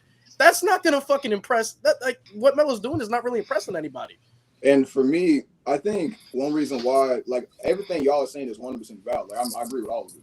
I think for me, why it's so blatantly obvious that like Melo is separated from Ilya and Braun is because it's simply just been like their presentation so far. It's been when Melo first debuted, this boy literally lost to Cody, then he lost to like some other big names. When Braun debuted, he was just beating the brakes off of all random no names, like establishing that like he's this motherfucker. Ilya putting on fantastic matches with like established main roster stars. So it's like if you're gonna have Carmelo lose to these big names, it has to mean something later on. Like, what is him losing gonna lead to in a couple of months? They haven't done that. But that I do agree. Here's the question I want to ask you when it comes to separating. So it's very important. If I ask you who's Randy Orton, like you can tell me who Randy Orton is, right? Yeah. So real quick, tell me who's Randy Orton. 14-time champion, first ballot of famer, legend killer. Okay, times, so you know what I'm saying? All right, so let's go. Without mentioning NXT accolades because they're on the main roster now. Who is Braun Breaker? The badass. Badass Braun Breaker. Badass Braun Breaker. Who's Ilya? Who's Ilya? No, hold on. No. I'm not trying to cook him, but I'm just clip purposes. Who's Ilya Menace? The Mad Dragon. Mad Dragon. Who's Melo? Him. What? All right. So when we say him, like, yeah. But in a sports aspect, right? When we say him, G baby, what do you think of him? When I think of him, I think you're like that. And the problem is, all you do is lose. Melo don't miss. Melo don't miss. He's 2022 Russell Westbrook. But it's but in my opinion, I also think it's how you're losing too. Like, I mean, Melo does some athletic stuff and it's impressive, but when Ilya loses, it's a phenomenal match. Yeah. Mm-hmm. Like that, I think what the misstep that they did with Melo that unfortunately he's gonna have to rebound from was them not having a declarative winner in the 7-match series. Because he was losing spectacularly. I personally believe Andrade and Carmelo put on 7 straight great matches. Mm-hmm. I agree. And the last 4 were elite. I think the last 4, the first 3 were okay, we getting our footing. And then after that, they put on 4 straight elite matches. The problem was the 7th one ended in a DQ. All you had to do was, like, I don't know why, and this is something WWE is allergic to still, even now. They're allergic to declarative winners. All they had to do was have Hello Man. He's the heel. Andrade could have got a shot later down the line, which, by the way, he's now in a where are you vortex. Yeah. Like, where are you? But all Melo had to do was win that match. And he could have still lost to LA Knight because LA Knight was still over like crazy. Yeah. Still could have lost, but that would have done so many wonders. I just think it's 50-50 with Melo. It's 50. I agree. Presentation fucking means everything. But it's also like when you're comparing him to the other young counterparts, it's like, what can we really use? Because the big thing in NXT was like, he came up in an era where there wasn't a lot of athletic NXT talent. Like, this would be a buck. A lot of them were big and swole because of Vince. Yeah. Melo was the only one that could really stand out because of his athleticism and shit like that. Now you're on a roster where Drew McIntyre's fucking doing tope con hilo over the fucking ropes at 6'7". Like, what are you bringing to the table that I can? I use? think from the beginning too, they should have, because they brought him up pretty much at the same time. I think they should have brought up Braun, waited a month, and then brought up Carmelo. I think that would have helped. Yeah, it's just disappointing because a lot of people felt like when Braun and Carmelo came up, because of the hype that they had and the differences between the two, a lot of people were saying that, oh, this is the next Roman Reigns and Seth Rollins, right? Well, now it's starting to look like the next Roman Reigns and Fandango. Honestly, they need to do something with Carmelo. They need to do something with Carmelo. I get your point, Jay. I didn't go that far. Let me get to some of these super. It's like Roman Reigns and Billy Kidman. Get to some of these super chats. Roman Reigns and Zach Ewing. She wants a birthday shout out. Happy birthday! Thank you for birthday. watching the pod. Hey, happy birthday! Happy birthday from everybody on the pod, even though there are some people who aren't here. But G, you get what I'm trying to say, though. He just needs something that they can really build up. That's my thing. That's it. But I think he'll be fine. I agree. In the end, they'll figure it out. There's only so much you can do. That's why the best segment. Yeah, but the problem is comparative to last year, though. It's the consistency. Because even though last year we knew that the big beats were coming, there was still good stuff happening week to week. That's not happening. But do y'all feel AJ one time, G Maniacs Rise? getting tagged for the G Maniacs, Phil. Hey, Right G, I see you been hitting the gym. I see it, Foreman. I see it. I'm gonna wait till I hit my actual goal, but trust me, I don't think we're quite at Homelander Cody yet. I think that's probably going to come later this year. You've triggered my trap card. You triggered my trap card. Can you put that back up, please? Dude, Homelander Cody's like so far away. We don't need we got time to that. No, I want to bring up some names for you guys, though. Potential names that probably could not make WrestleMania this year. Hold on. Can we let Random go with the Homelander shit real quick? Oh, go ahead. All right, this is the biggest. You rarely ever get something like this. And from the moment John Cena turned, I was like, oh, I started cooking this up. I think you have Cody and Cena's career with a double turn.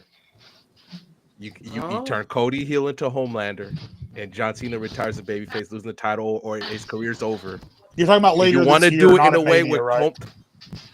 Not at Mania, but at the end of the year. So this is what I'm talking about. The one thing I think I've noticed is that a lot of people, I think Karrion Kross brought it up, is Cody struggling with the idea of being the top guy. Now, has he handled it? Absolutely. But they're also these things you bring up. It's different when you're up here, man. Everybody's asking a lot of you. You're doing, and eventually, whether or not it's Cena winning, and maybe for a while Cody can't beat Cena, and Cody cracks, man, and we finally get that Homelander. Obviously, this is just me thinking. I haven't workshopped it. I'm not talking Money in the Bank. This is how the match goes. This is what happens. Blah blah blah, and it continues the thing. But I think having Cody turn, go heel, retire Cena. Maybe Cena's fully like Santo brought this up. Like Cena wins it, he stands there and he looks at The Rock, and Cena's like, "This wasn't worth it. Number 17 wasn't worth this. Me sacrificing everything." But just workshopping it. I think there's such a moment for a Cena Cody double turn. I'm talking Bret Hart, Stone Cold Steve Austin double turn level stuff. And then we go, Cena's gone, and now we have Cody Lander running the WWE with an iron fist. And I honestly think that's the most likely scenario. A buddy of mine pitched that similar thing to me. Louis, stop teasing, let him get out his own way first before he starts saving bro. everybody. He's gonna save it, bro. Don't worry, bro. But I wanted to ask y'all that. How do y'all feel about that? Could that actually happen? How could that look? Because Cody Lander's there. So execution. One last thing. The nastiest thing. Crazy part is Santo. I watched that this morning. When Cody Alabama slams Kevin Owens into the ladder, and I'm still like, how did Kevin Owens walk away from that? And then you see him, he's celebrating, then he grabs the titles and he walks over on top with the camera, and he looks at him to just make sure, like, yeah. And I'm like, he's coming. And I think the retiring Cena, and people are like, damn, Cena's gone, with Cody Lander showing up. Tell me how y'all feel about that. The double turn is there. I think I got to see the build to it. You had to build to that. That happened later on in the year. So I like it. I've always thought about it like this, right? So and again, we just spitballing fantasy booking shit here. I always thought where it's like, what if it would be cool if kind of like that where the double turn happened, but it was after Cena realizes, damn, I turned my back on all the people that helped me get to this point. Then Cody realizes, what if The Rock was right? What if I want to take that deal now? And Cody basically accepts the deal after John Cena turns his back on The Rock. So we still get that double turn, but it's in the way of Cody finally joining The Rock now. And then we get that Cody Rock, heel. What do y'all think And then about The it? Rock disappears for 2 months, like he just did. No, I don't think it happens. happens. I really don't think Homelander Cody happens anytime soon. I genuinely think that Cena wins, and then Rock comes out and just says, "All right, give me my title now." And Cena slowly starts realizing maybe this really wasn't worth it. And you have that whole character arc between him going through just the reality of his decision. Slowly trying to win the crowd back and whatnot. I don't know what happens to Cody after, but I think that's what happens after Mania. The only reason I'm saying retire when whoever gets to retire John Cena, that's massive. They're not going to fumble it the way they fumbled the Undertaker. Now you can only give that to certain people, that opportunity to retire John Cena. If we're looking at it right now, there's like 4 people off the top of my head I would give that opportunity. Well, it's not going to be Cody because Cody's going to win that title back before Cena retires. I agree with that. Cena's not holding that title until his last match. Now, wow, it sounds like a layup for Braun Breaker. That's crazy. That's why I was getting there, Louis. That's where I was getting at. I think Cena's going to turn back to face just in time to get his ass smacked by Braun Breaker. Come on, Braun, do the Lord's work. Obviously, the last caveat to this double turn is that the only reason I'm saying this could happen is only because Jey works out magnificently. That's the only reason I'm saying that. That's my biggest thing to saying why it won't happen. Jey has to work out perfectly. This is the thing about Jey Uso that I hope everybody understands. Even though I'm really mad, just like Cena, I'm mad at you guys for turning on him the way y'all did. Let's not forget, this nigga was a loser before he won that Rumble. Still fucking is. And that's why once he wins that title, he is going to have the Damian Priest title reign. He's going to hold it for a couple months. He's going to defend it at some pay-per-views. And then when it comes down time to it, yeah, you getting smacked, baby. No, he's going to lose. Because look, I'm going to say this right now. We still need the Usos versus GOD. We still need the Usos versus GOD. I wish. And when that nigga what's that nigga name? Tongaloa? When he get back, you know they salivating out the mouth. You think Tongaloa gonna beat Jey Uso? Shit. I mean, at this point, no, I think they're gonna get him back together because I think at this point Jacob and Solo won't be together no more. So it'll just be Jacob running around with them niggas, and then eventually, because I think Tama Tonga and them are gonna get the tag. Are you trying to book Jacob beating Jey? No, I'm not talking about for the title. I'm saying, I was hoping you said yes. I'm saying I was hoping you said yes. No, I was hoping you said yes. I mean, if they ever do fight, Jacob would win. But Jacob's not losing to a lot of people. Let's be real. There's only like 3 people in this company. He's Gunther level. You can say it. I'm about to say there's only 3 people in this company Jacob will lose to, and the 3 names are Cody, Gunther, and Roman. Those are the only 3 niggas he's losing to. That's it. He's not losing to nobody else.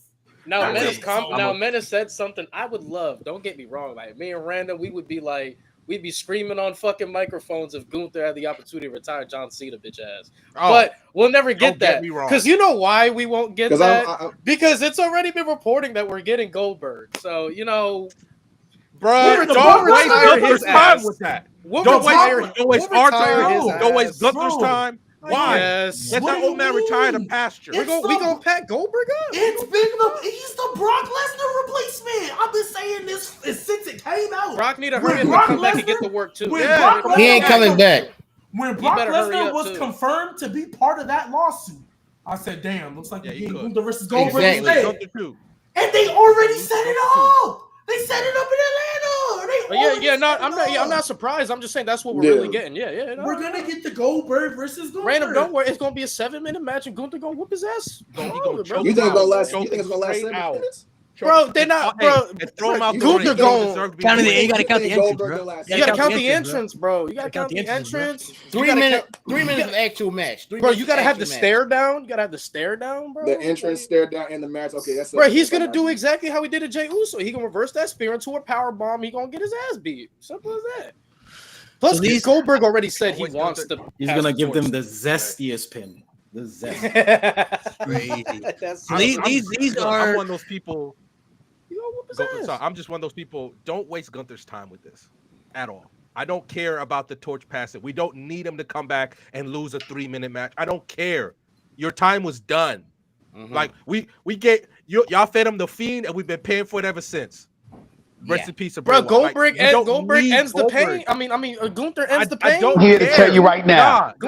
We don't play with you in the video games. That's the only time you should be facing Gunthers in 2K25. That's the only time. I don't care. Hold on, hear me out. Hear me out, though. Care about this. Hear me out, though. We whoop Goldberg ass, and then we get traded to SmackDown, and we get revenge on Cody, bro. It works out in the end. It works out. It works out. Look, he might be cooking. I'm not going to traded to SmackDown and avoid the go. I'm just so sick of Goldberg.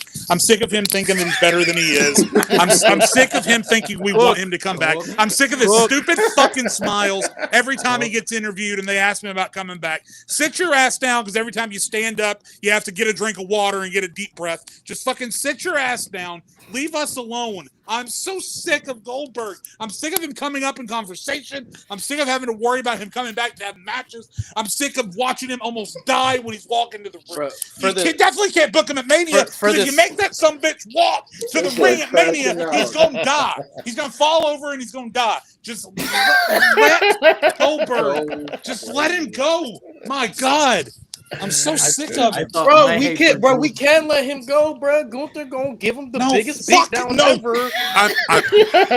I thought my hate. I usually don't get sucked into the trolling on the show, and I just got. I'm not trolling. I'm no Goldberg fan.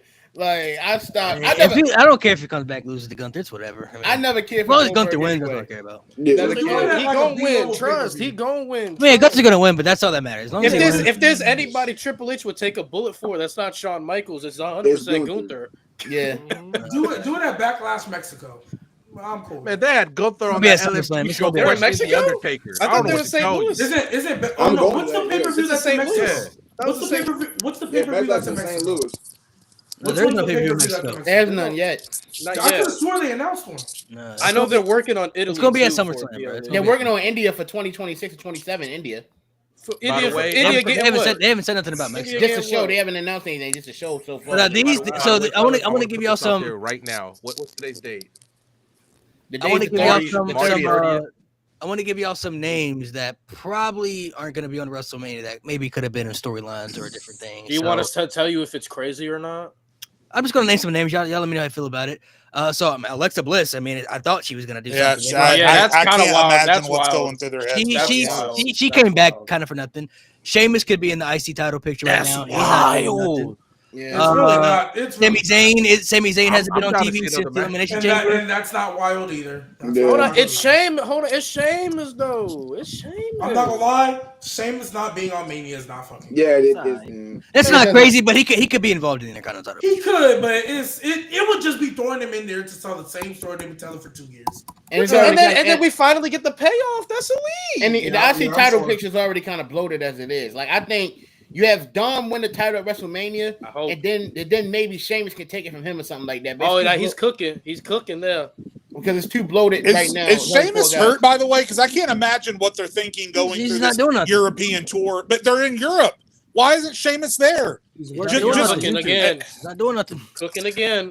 So Alexa Bliss, Sheamus, Sami Zayn, Nia Jax has been in catering. Sami Zayn is wild. I don't care how you feel about him. Sami Zayn not involved in anything is wild. I agree. They did something with Karrion Kross, and I guess that's. I'm sorry. I don't care how anybody feels about Sami Zayn. That is wild. I think Sami's probably going to have some involvement in the Randy Kevin story. That's what I'm assuming. Yeah, he has. In the grand scheme of things, in the past 2 years, he was main event at WrestleMania. He just beat Gunther last year, and for him to not be on the show, you can't tell me that's not. But if you think about it though, it's wild.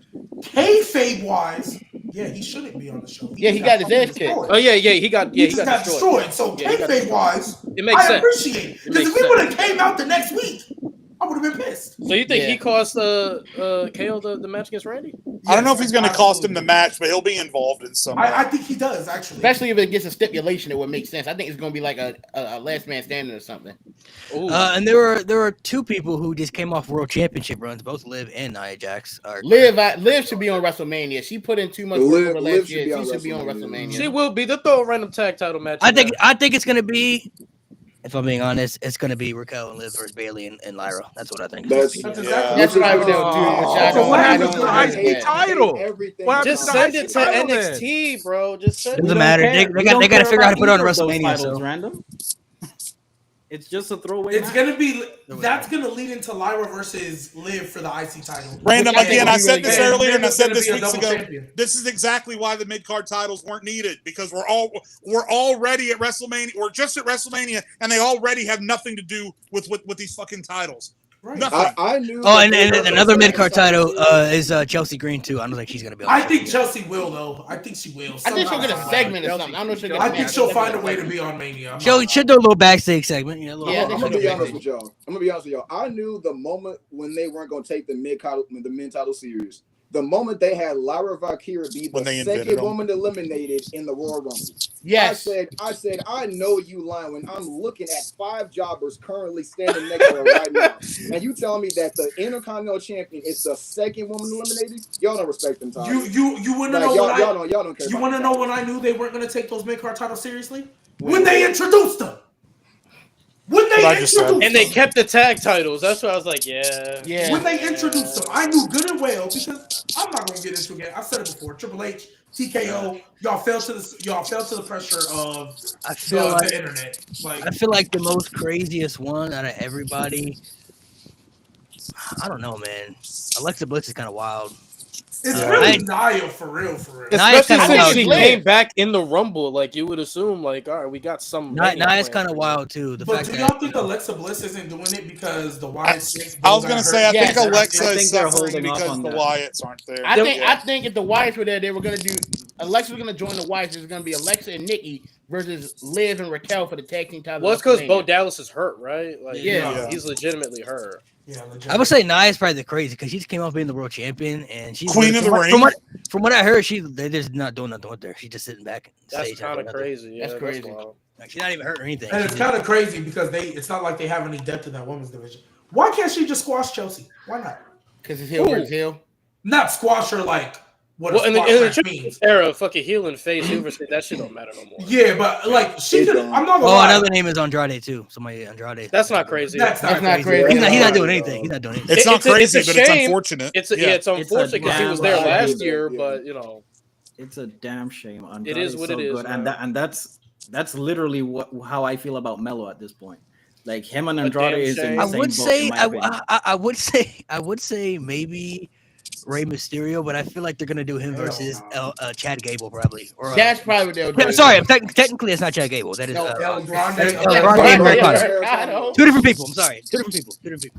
But I mean, I kind of want to see El Grande versus El Generico. By the way, shout out to my the same thing when I said that. I was like, shout out to my best friend Adam Ryan, because we did e-fedding together for several years on Facebook. We were a member of an e-fed group, and one of his characters that he did was called Masked Freedom. It was, and El Grande Americano is literally clip for clip Masked Freedom. So we have this theory that Chad Gable was in our e-fedding group years and years ago, and that he stole Masked Freedom and created a character out of him. I'll tell you one match I'm enjoying the build, and I feel like they need to parlay this more. Is Naomi and Jade. The work they're doing with Naomi is so good that people are saying, oh, Naomi. Well, one, I think Naomi should win the match at WrestleMania, even though she probably won't because Jade's the babyface.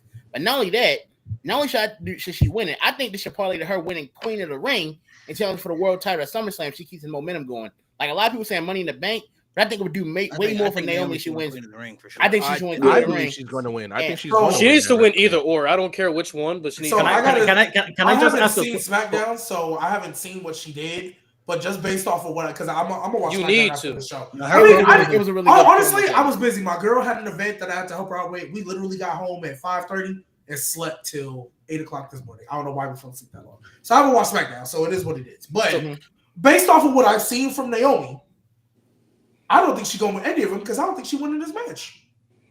I don't think she is either. She's just a heel that's turning into a loser, or not turning into a loser, that's staying a loser. Because the only time she won was next to Bianca. And what's Bianca doing? Main event, or not main event, but world title. What is Naomi doing? About to lose to Jade. Because why is in kayfabe in the history of WWE? What is telling y'all Naomi is winning this match? She's not justified. She's not a justified heel. She was jealous that Jade was in kayfabe, she's jealous that after that little that 6-woman tag match at Mania, Bianca still a star, Jade a star, Naomi losing to Nia. That's what she's mad about.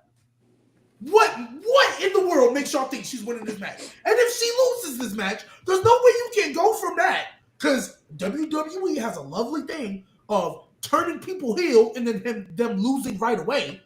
What makes y'all think she's remotely close? I don't think she's going to win the match. I do think you need to see what she did, though. I will see what she did, and maybe that'll change my mind.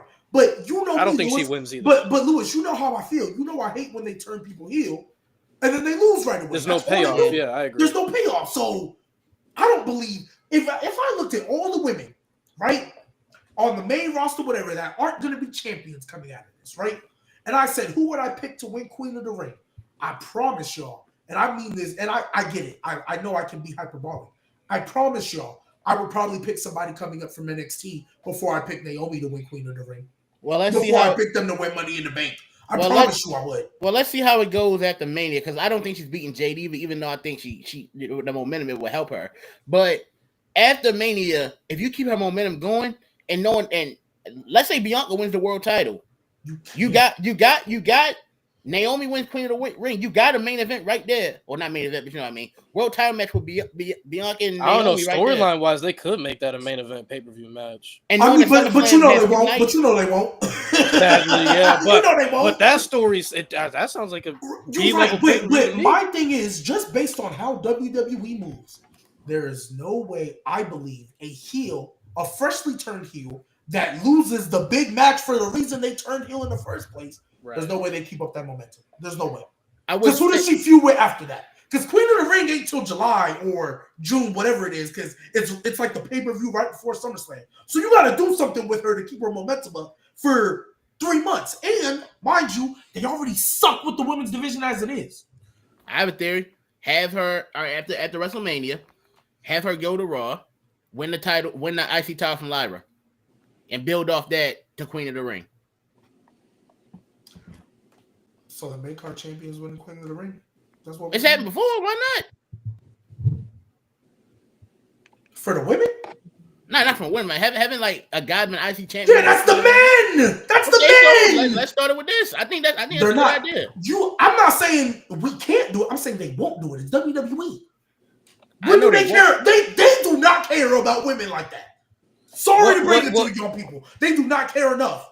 They do not care enough. Well, here's the thing. I don't think Jade and Naomi is going to end up being a one-off, especially with the promo Naomi cut. I think they're going to really drag this out. So if they do a trilogy, okay, cool. Naomi should win the first one. I feel they will. No, I feel like Jade is more than likely going to win the first. Then how I would do it, I'd have them meet in the SmackDown finals of the Queen of the Ring tournament, have Naomi beat her there, which gives Jade a reason to not only go after Naomi, but go after the title Naomi's going to eventually win.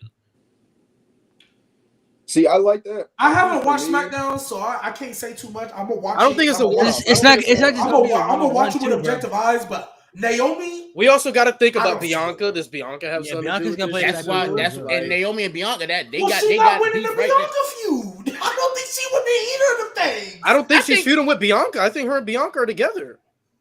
You think Bianca still think that? I don't know, man. I think. I do not believe that at all. I believe it. I think they may not be together now, but maybe they could get together later because Bianca and been kind of crashing. Bro, Bianca and Jade been feuding, have been beefing on Twitter, subbing each other and shit. Like, nah, because Jade said that she never really cared about Bianca for real. She said she was closer with Naomi than any of them. So, but.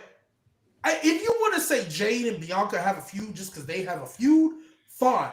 that whole Naomi and Bianca being together, that's been dead. I don't. Yeah, I wouldn't put them back together. Now, if you want to say Bianca and Naomi eventually re-find each other because Bianca finally turns heel, okay, cool. But it's not going to be because we both plotted on Jade. Like, that's not going to be. No. Yeah, I agree. To me, though, I just feel like you got a built-in. If Bianca wins the world title and like you had Naomi win the Queen of the Ring, you got a built-in match for SummerSlam right there. Especially with the promos that we had a couple weeks ago. But again, you got to keep momentum with Naomi because that segment she had last night on SmackDown was great. And I like a big problem people have with Naomi is, oh, well, she's never been that good on the microphone. She's doing some of her best character and promo work I've ever seen. And I feel like, and we already know how good she already is in the ring. If she can keep this momentum going, and it's because I love Naomi. I really want her to win the world title. She hasn't been champion in 8 years. I think it's time for her to get another title. And she's probably not winning another world title for another 2. I feel you. I feel you on the IC or the US. That's a perfect spot for her. I gotta see it to believe it. I don't believe Naomi is winning that world or basically the women's world title. I don't think she's winning either of them at all. Because I don't think she's gonna win any of these feuds, and you're a loser. So why would I believe at that point that you're championship material? The only reason I'm rocking with Jay is because he won the Royal Rumble, and at that point, you gotta give it to him. Yeah, but if he would just be trying to challenge Gunther without winning the Rumble, hell no. Hell no. Yeah.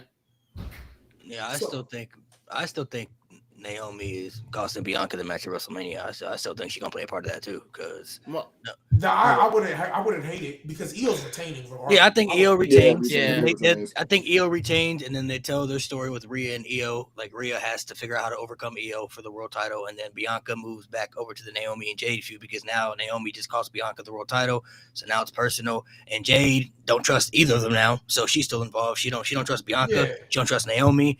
That's how you tell that story right there. So, and if one of them does get a mid-card title, that would instantly elevate the title right then and there. If one of them was able to get that mid-card title, because you put that title on any of them, that would elevate. Hey, no disrespect to Lyra and Chelsea, but if you put one of those titles on Bianca, hey, that instantly gets the title more credibility. Well, yeah, Bianca for sure. If you put it on, it elevates it by default. It elevates it by default, like.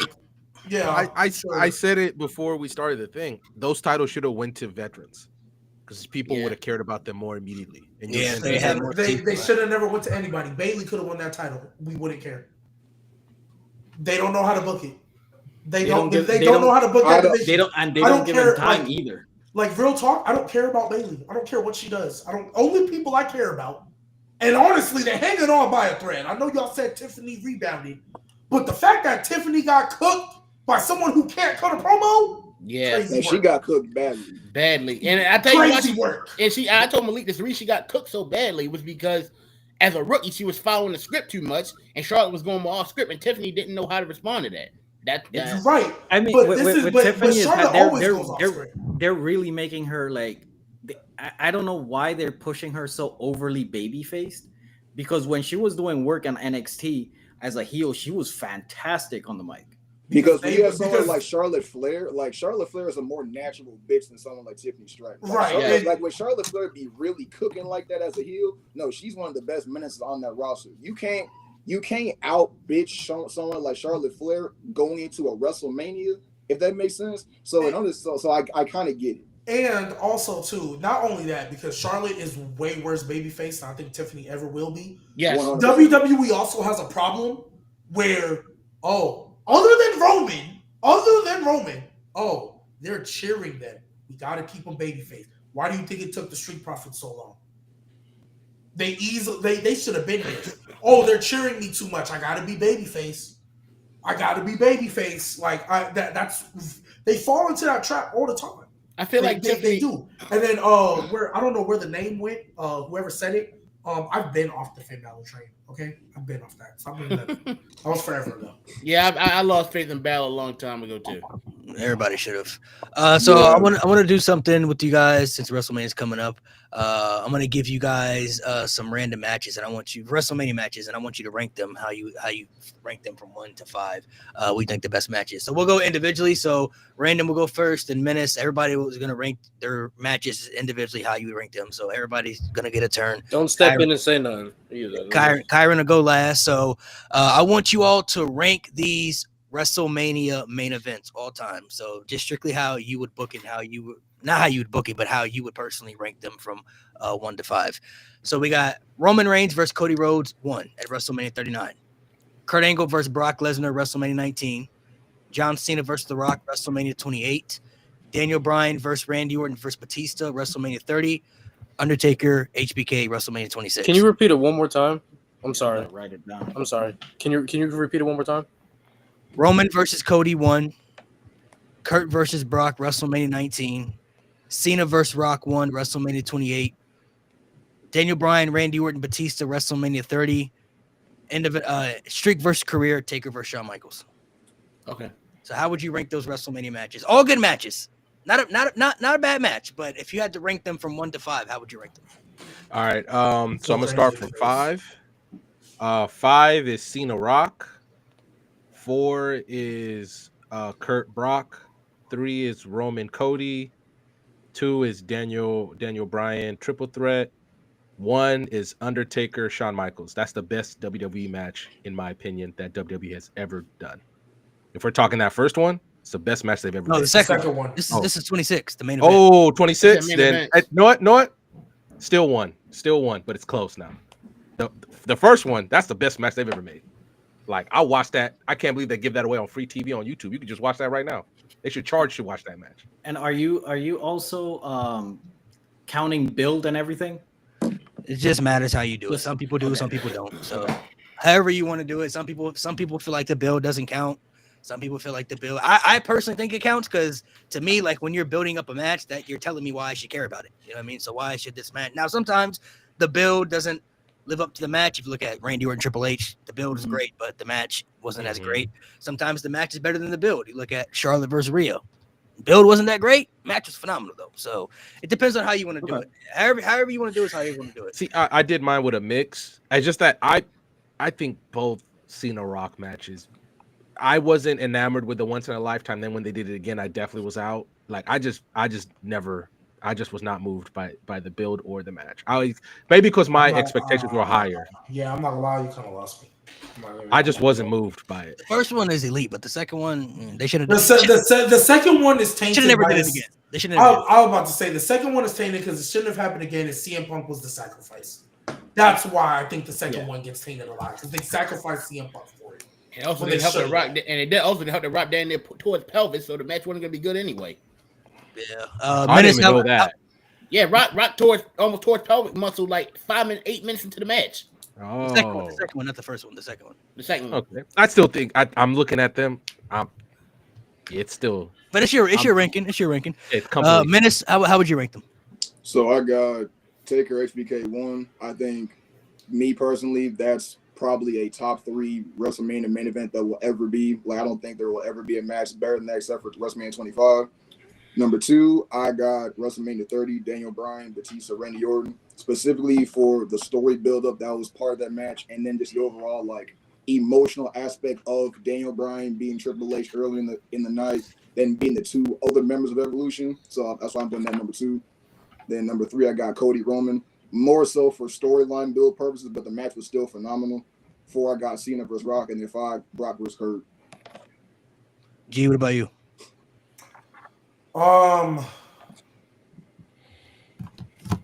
So I definitely, for me, have Kurt Brock at 5.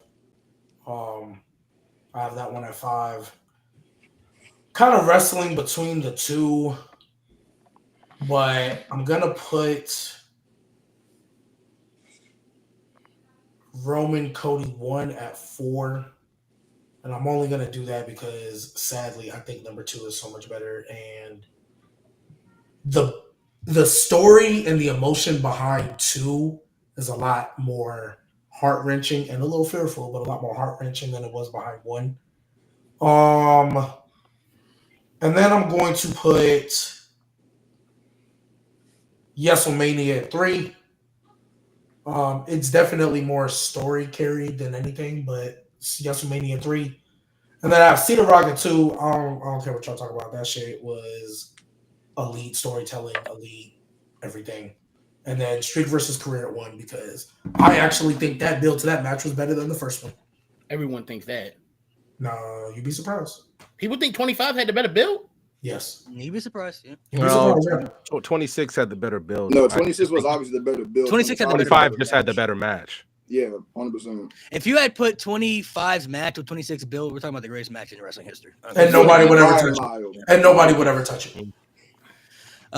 Something. What about you, bro? What you got? I got Daniel triple threat at 1. I think, or I love the story, the build. I think it's the greatest underdog story that I've seen in wrestling. Roman, Cody, I do have at 2. The reason I got it there is because of the shock factor of him winning Rumble. You think it's automatic, and him losing, I was like, wow. Sean Taker at 3, in-ring fantastic. 4, I have Cena Rock. The promo battles in that was elite, and Kurt Brock at 5. Lewis. All right, so number 1, Undertaker and Shawn. I don't gotta say too much. Number 2, Malik knows how high I am on this match, and it's Roman and Cody. I fucking love that match. I can talk about the match for hours. 3, Kurt versus Brock. I have it. It was an extreme display of just pure wrestling. Like, these boys are wrestling out there. Number 4, Batista. The triple threat at 30. I thought the match itself was solid, but the moment definitely does elevate it. But I thought the match itself was cool. B-level type match. And number 5, Maivia versus Cena, because the match was meh to me. I don't care. Crowd reactions don't mean much to me. Every time I watch a match, I take the crowd noises out of it. The match was okay at best. Build was great. What about you, Kyron? 5, I got Lesnar and Angle. It was a great wrestling match, but the other matches just felt like bigger occasions for a WrestleMania main event. 4, I have Rock Cena. The build-up was great, but like Lewis just said, the match was just meh, and it was a little bit too long for its own good. 3, I have the Roman Cody match. I think the match they had at WrestleMania 40 was better, but in terms of pure wrestling, the match they had at 39 was better. And 40 and 39, yeah, the shock element of Cody losing, because Malik knows how pissed off I was that night. 2, I had the triple threat WrestleMania 30.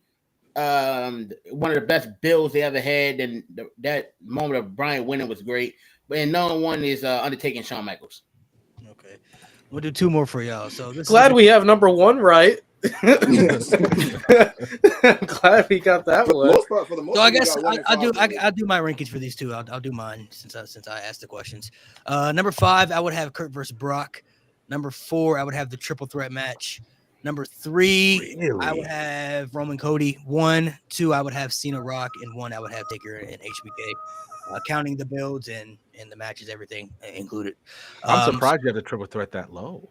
I'm not. I know Malik very well. I know Malik very well. I knew he was gonna put that pretty low. What we talking about? WrestleMania? It was cool, but I mean, the match itself was cool. That is the story was great. That is a story carried. Story was great. I think Triple H and Daniel Bryan was better. Now, if Triple H was the WWE champion, we'd be having a different discussion right now. You know. Right. So this category is going to be different. I'm going to give you world championship matches at WrestleMania. So it'll either be a WWE championship match or a world championship match. Are we ranking again? I want you to rank. This is different categories. I want you to rank these world championship / WWE championship matches at WrestleMania. You have John Cena versus Shawn Michaels, WrestleMania 23. Edge versus Undertaker, WrestleMania 24. Kofi Kingston, Daniel Bryan, WrestleMania 35. Eddie Guerrero, Kurt Angle, WrestleMania 20. Drew McIntyre versus Seth Rollins, WrestleMania 40. I'm not gonna lie, you're gonna hate me, but you probably gonna have to repeat that because I gotta retype that. Yeah, I gotta retype it too. All right, so Shawn Michaels and John Cena, WrestleMania 23. Edge versus Undertaker, WrestleMania 24. Daniel Bryan versus Kofi Kingston, WrestleMania 35. Eddie Guerrero versus Kurt Angle, WrestleMania 20. And Drew McIntyre versus Seth Rollins, WrestleMania 40. I ain't gonna lie, that's kind of an easy one for me. Yeah, this is very easy for me. So we can start from the bottom this time. We'll let Kyron go first, and then we'll just go up to the top. Oh, okay. Well, number 5 is obviously Drew and Seth. I mean, it's the shortest match. It was the opening match, and Seth going through hell the night before, he wasn't going to be 100%. So Drew and Seth's number 5. Number 4, I have Eddie and Kurt. I think it's a great match, but I like the other 3 a little bit more. Number 3, I have Bryan and Kofi. I actually cried tears of joy when Kofi won that match. Number 2, I had Edge and The Undertaker. Anyone knows me knows my favorite WrestleMania is WrestleMania 24, and this is the main event. And Malik knows how much I love the John Cena Shawn Michaels match WrestleMania 23. I think it's one of the most underrated WrestleMania main events of all time. So I have that number 1. And yes, I'm of the opinion that Cena and Shawn Michaels had a better match than Batista and Undertaker did that night. Go ahead, Lewis. It's not crazy to take it off. So at number 1 for me, I have Edge versus Undertaker. I don't know. I thought everything was just perfect about that. Number 2, I have John Cena versus Shawn. Thought his match with Triple H was just a little bit better, personally. At number 3, I have Kofi versus Bryan. I feel like the moment gets talked about a lot, which is true, but Kofi and Bryan also had a very solid match. Like they had a very good match before the moment happened. Number 4, in Eddie versus Kurt. No, people hate me for this, but I've rewatched that match so many times, and the match to me was good. Nothing for me to write home about. I thought Eddie and Kurt have had better matches, but overall, I thought it was cool, especially in their placement on the card. It was cool. And number 5, Drew versus Seth. Not because it's the same thing, Kyron, only because it didn't really have a lot of time, but for for purposes, Drew and Seth was a really good match. It was just fast, but they did cook though. Okay, so I'll go number 5, Drew versus Seth. God, that was the beginning of the end for me. Number 4. Man, they have him as a doof. Okay. Number 4, Bryan and Kofi, great match. Number 3, John and Shawn Michaels. Number 2, Edge and Taker. Number 1, Eddie and Kurt. I'm a big Eddie Guerrero fan. That match meant a lot to me. So Santo, let me ask you a question. What? Who you think got better character work, Eddie Guerrero or Tribal Chief Roman Reigns? Oh my goodness, fucking why? Better character work? Yeah. I feel like we're about to hear some slander. Oh, yes, we are. This question. Gee, you couldn't wait till the segment was over, bro. Come on, I just wanted man. to ask real quick because he said he's a big Eddie fan, so I wanted to see if this is true for all of them. I left Trent Servers for that. I just wanted to see if people were still online.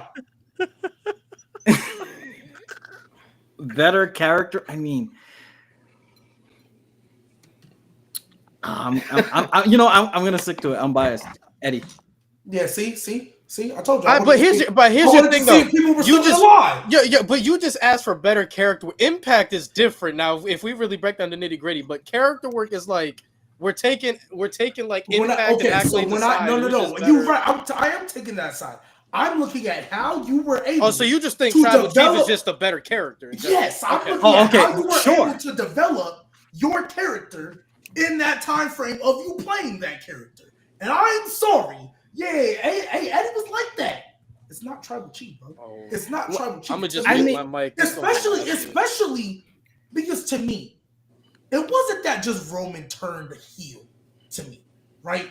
It was the fact that he turned into a character that we all had never really seen before, and it had so many layers to it that like everything he did, you almost felt was for a reason.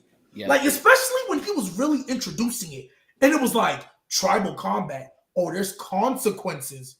What? What do you mean there's consequences? Like what's gonna happen? You're gonna be out the family. Like that type of like acknowledge. Like I'm sorry.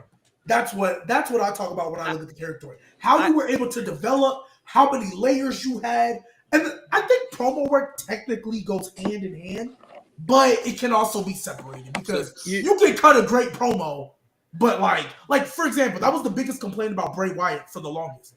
Great promo. What the fuck did you just say? Yeah. Like what did that mean? What did it do? Right? But the way he spoke and the way he articulated, shit was elite. But like, what are you talking about? So Santo, for context, G and Trent Server got into like this 2-hour debate about Roman and Eddie, and the biggest downfall was character work, and they were going at it for a minute. Because somebody tried to say that Eddie Guerrero's character work.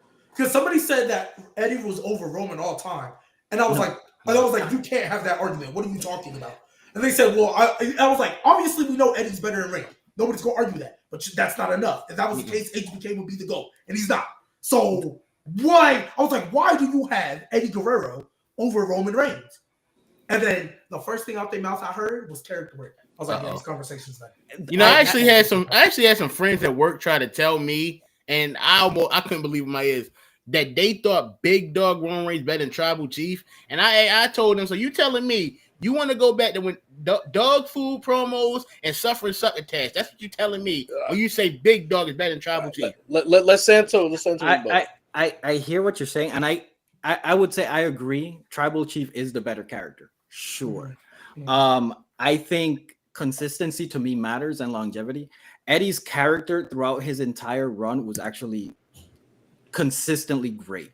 And for me, the promo with him versus Brock talking about him being a drug addict and all of that, I don't think Roman has hit a promo like that. You lost me crazy. Because I was about to start feeling you.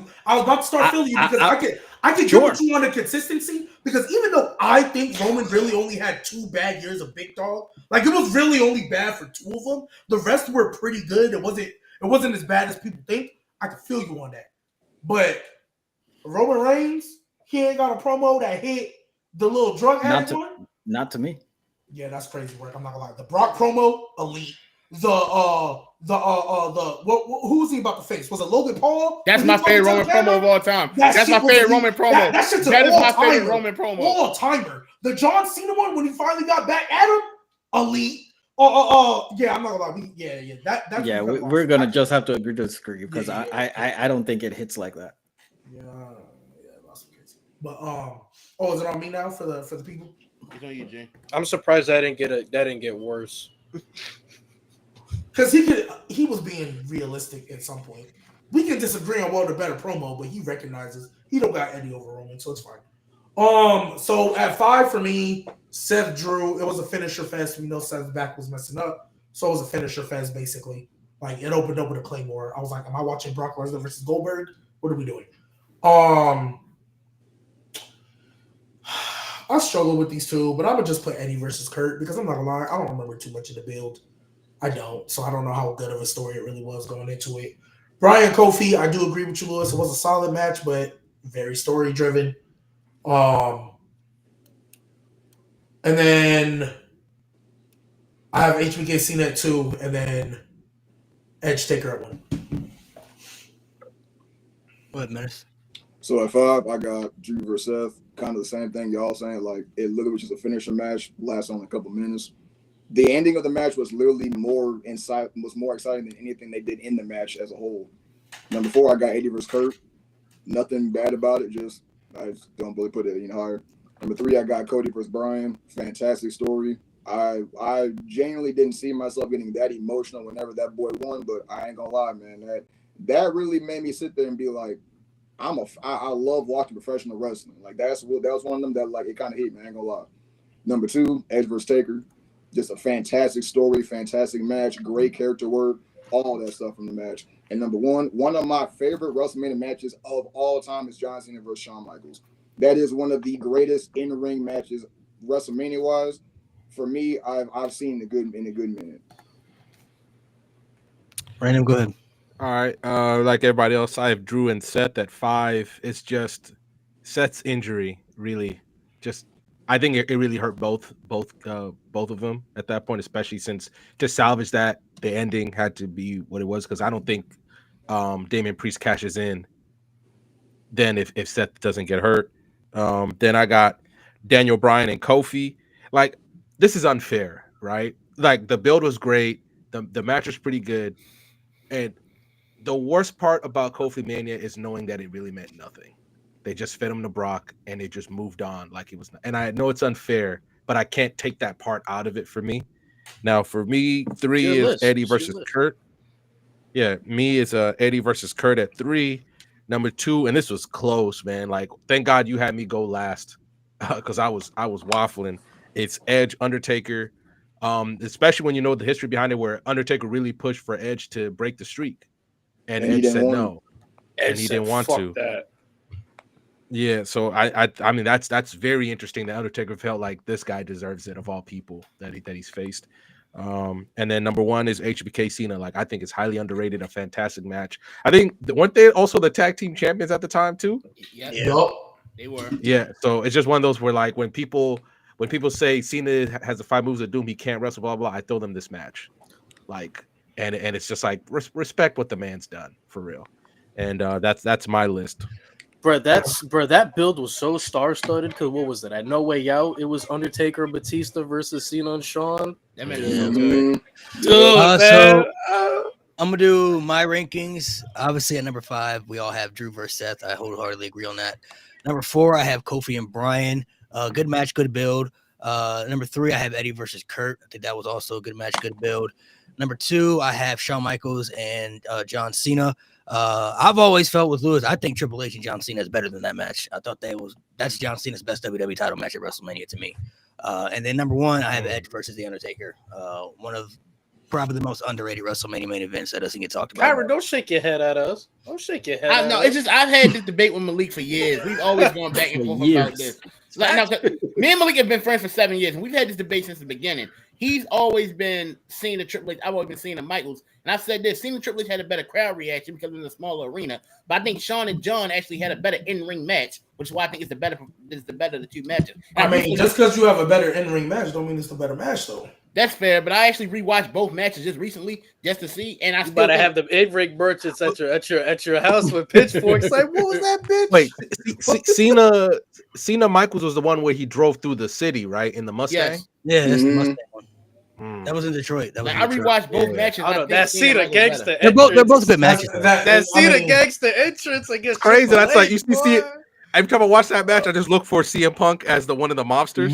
I just look for him every time. Oh, there he is. So ever since I found out stuff like that, I always like, hey, who's this? Who's one of these security guards that we're gonna see later in NXT? Who's the future WWE champion? The Creed brothers. The Creed brothers are literally MJF backstage. So we're gonna do one more. This one is Charlotte, gonna Sasha, be. and Alexa was Triple H's fucking like people at his entrance for 30. Yeah, I know. Yeah. 31. It was 30. This one's gonna be a little bit different. This one's just for more fun. These are all bad matches. Bad match. Oh no. So wait, is number 1 gonna be like we think? So you gotta rank what match you think is the worst. Oh hell yeah! If you say a certain match, you know I'm putting a certain match number 1. If you so you're going to rank these WrestleMania matches. Which one you think is the worst one? And they're all bad matches, but you got to figure out which one you believe is the worst one. Okay, I already know. So we have Chris Jericho, Fandango, WrestleMania 29. Randy Orton, Triple H, WrestleMania 25. Okay. Jimmy versus Jey, WrestleMania 40. Jesus. John Cena versus The Miz, WrestleMania 27. Roman Reigns versus Brock Lesnar, WrestleMania 34. Oh, you picked some mid. you didn't. This is not bad. I thought it was gonna be. Pick some fucking. Can you say it one more time? What was the last one? They're all bad. Roman Reigns versus Brock Lesnar, WrestleMania 34. John Cena versus The Miz, WrestleMania 27. Jimmy versus Jey, WrestleMania 40. Randy Orton versus Triple H, WrestleMania 25. Chris Jericho versus Fandango, WrestleMania 29. Okay, I didn't think it was gonna be as bad as I thought the match. These are all bad matches. You're gonna figure out how you're gonna rank them as far as which one is the worst. I feel like I'm missing the match. So I have Fandango, Orton, Cena. I'm calling it Seth Cashin because that's what I'm gonna call it. That's not the Seth Cashin one. It's not the Seth Cashin. Talk about the second match they had. Yeah. Okay. Don't do that. That was This is the one in New Orleans. Well, yeah. Okay. My bad. I got my WrestleManias mixed up. I'm sorry, y'all. I'm sorry, y'all. So you're missing Jimmy J. That's the one you did. That's the one I'm missing. Uso. I got my list together. Let me know. So do I. All right, I'm ready. All right, so we'll start. Let Random go first, and then we'll just go down to the bottom, and I'll go last. Oh Jesus! These are all such good matches, weren't they? I know, man. You know what? Okay. To be honest with you, I don't really care. You can roast me. I'm gonna go at 5.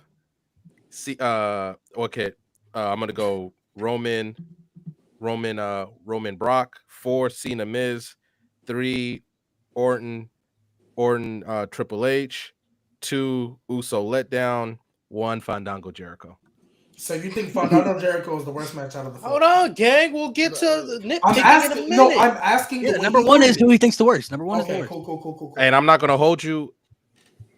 I think all these except for maybe Roman Brock I've only ever seen them once and I've never went back. You're asking me to pick between a whole bunch of trash. I don't. Oh, this one's they're all trash. Walking dumpster. I already know. All right, go ahead, man. Walking dumpster fire. All right, so 5 is the best. 1's the worst. Yes. All right, so at 5, I got Randy Orton versus Triple H. I don't think it was necessarily a bad match, but they for like the build-up was good, but they got clearly overshadowed by Undertaker and Shawn Michaels. If they were put before them, they probably had a better match because it was like the crowd got taken out of it, and plus you're just like that was the greatest match of all time. So I'm gonna put that number 5. Number 4 of all time. Sorry. So the fourth worst, I guess. I got Cena versus Miz. And I know that might sound kind of wild, but it as terrible as it was, I think these other ones now they have elements that make this shit egregious. Like number 3, I'm going Jericho versus Fandango. That shit was just nothing about that was entertaining to me. Didn't care about nothing in the build. Didn't care about Fandango. Didn't care that he won the match. Nothing about that match gave me anything to go off of. Number 2, Jimmy versus Jey.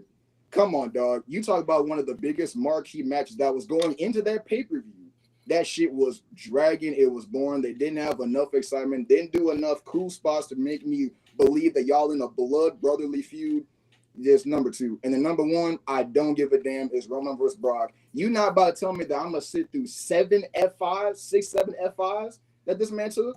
And he kicked out of every single one of them shits. But going to get hit with one spear, and that's all it takes? Man, bye. You know what was bad? We had to watch 6 hours of a mid-mania just to get that match. Just to get that. Just to get that. Like, that's what pisses me off more, bro. And I had to go to school the next day. Same. Going to school after that is crazy. That was so bad. I'm gonna need a day off after that. Thank So God I already graduated. I've decided to rank these based on basically being let down. So 5th, Okay. Fandango Jericho. Didn't expect much from that shit. And the only thing that really pisses me off about it, for real, is that Fandango could win, but AJ Styles couldn't. That's the only thing that pisses me off about that match. That Fandango got to win over Chris, but AJ Styles did it. Number 4, Cena Miz. Miz got concussed. There's nothing you can do. He already wasn't a good wrestler as it was. That was a main event off of Mid-Mania because John Cena was the biggest star, and they set up Cena versus Rock. So that is. Now we get to the nitty-gritty. Triple H Randy.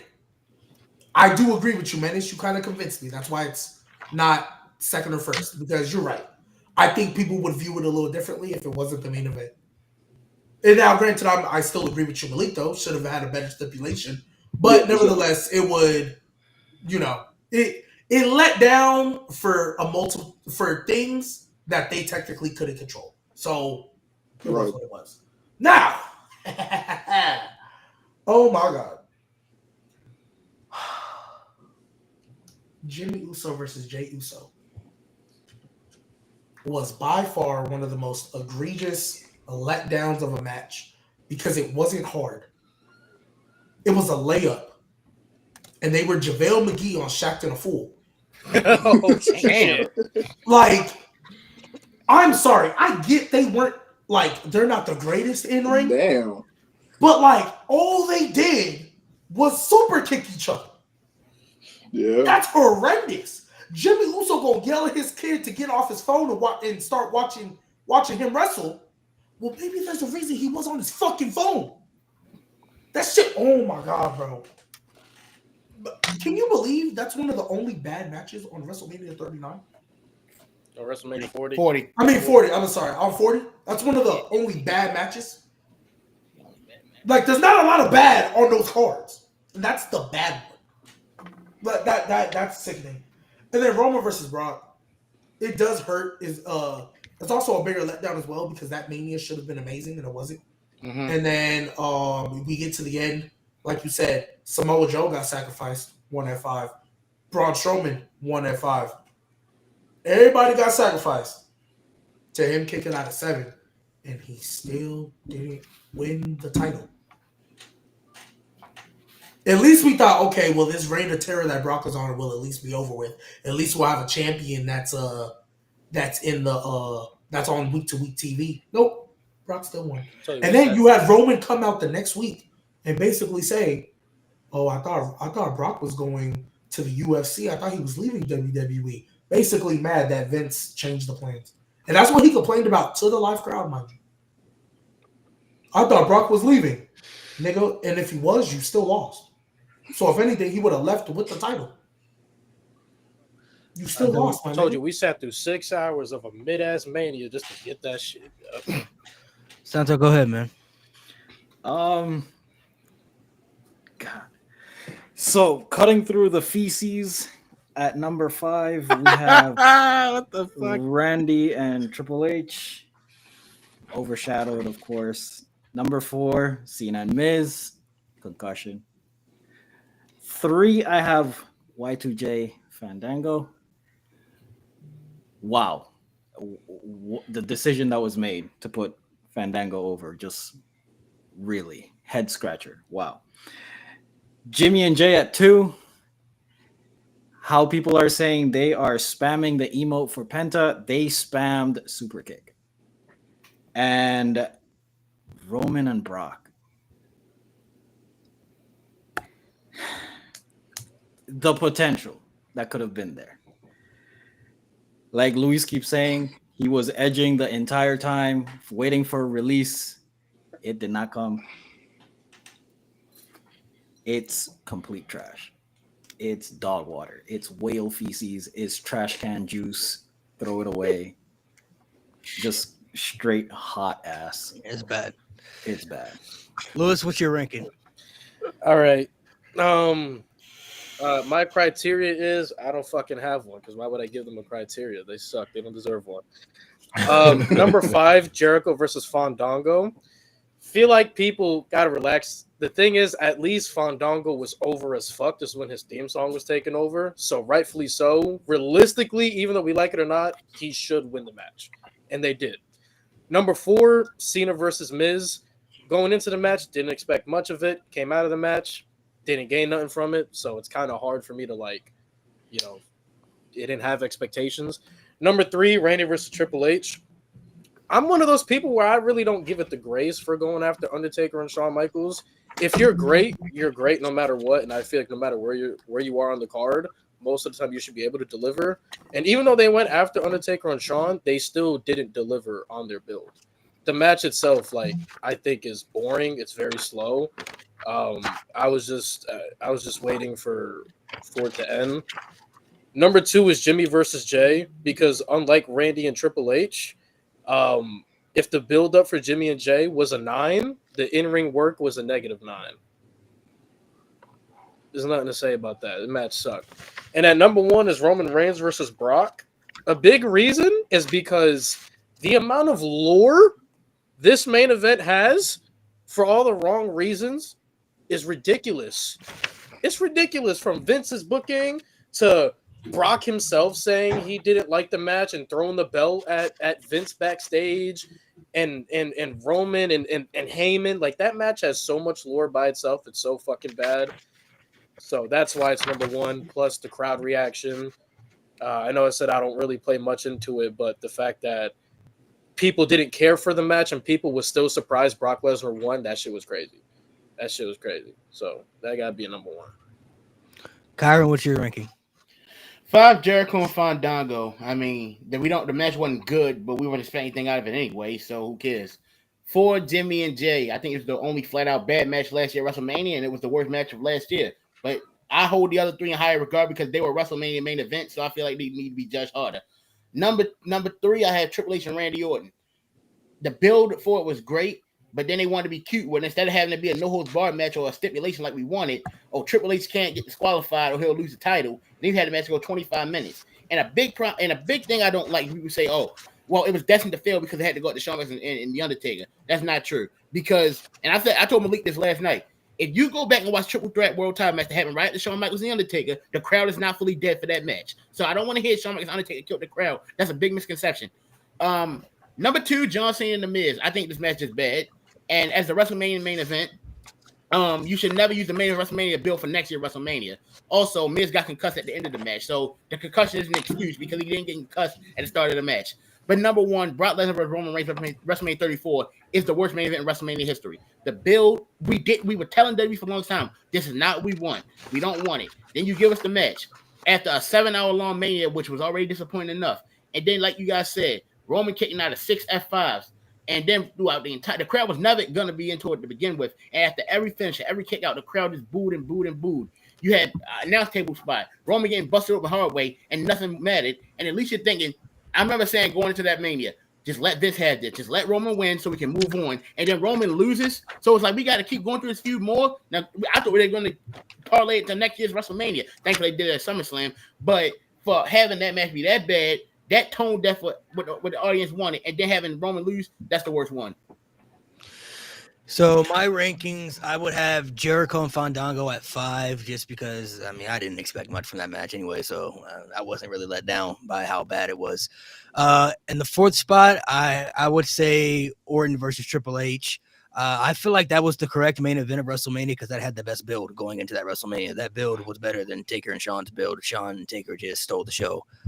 And if they had a stipulation added to that match, I feel like it could have been a lot better, especially how personal that storyline was and everything. Like the fact they added a stipulation where if Triple H gets disqualified, he loses the title. Doesn't make sense at all. Disqualified and counted out. Yeah, doesn't make sense at all. I would say Cena and Miz would be number 3. That's one of the worst WrestleMania main events ever on one of the worst WrestleManias where the WWE champion was the third most important person in that feud behind Rock and Cena. Second, I would have Jimmy versus Jey just for the fact that is one of the most boring matches I've ever seen. I mean, they got what they wanted. I know they both dreamed about having a WrestleMania match, so kudos to them, but they wrestled the same style, so their chemistry just wasn't really there. And number 1, by far, one of the worst WrestleMania main events ever. I hate this match with a passion. Roman Reigns and Brock Lesnar. The fact they put the 2 guys in the main event that majority of the audience did not want to see as their world champion and thought that shit was going to cook. I don't know what they thought. And the fact Roman Reigns kicked out of 5 F5s in a row. I watched the match. I remember it in a row. How many times have you watched the match? It happened, bro. I couldn't believe it, bro. This guy was like Thor or something, bro. He kicked out of 5 in a row and then still lost in the end. How many times have you watched the match? Once.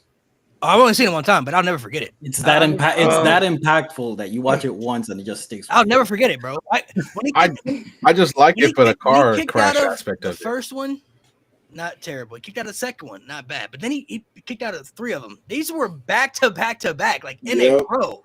He kicked out again. Then he threw him out of the ring, put him through the announce table, and then threw him back in the ring, suplexed him, and then hit him with another F5. And he kicked out. And then still lost. And then he still lost in the end. I couldn't believe what I was watching. The only thing I remember is the crowd like being like they popped because Brock winning was like, what the fuck? Yes. Bro, like that's how I remember them being like, what the fuck did y'all just do? If you go back and watch that match, you could hear a pin drop because nobody reacted to anything besides the ending. Okay, it's a quick question. I just want to ask, which match is worse, Brock versus Roman or Brock versus Goldberg?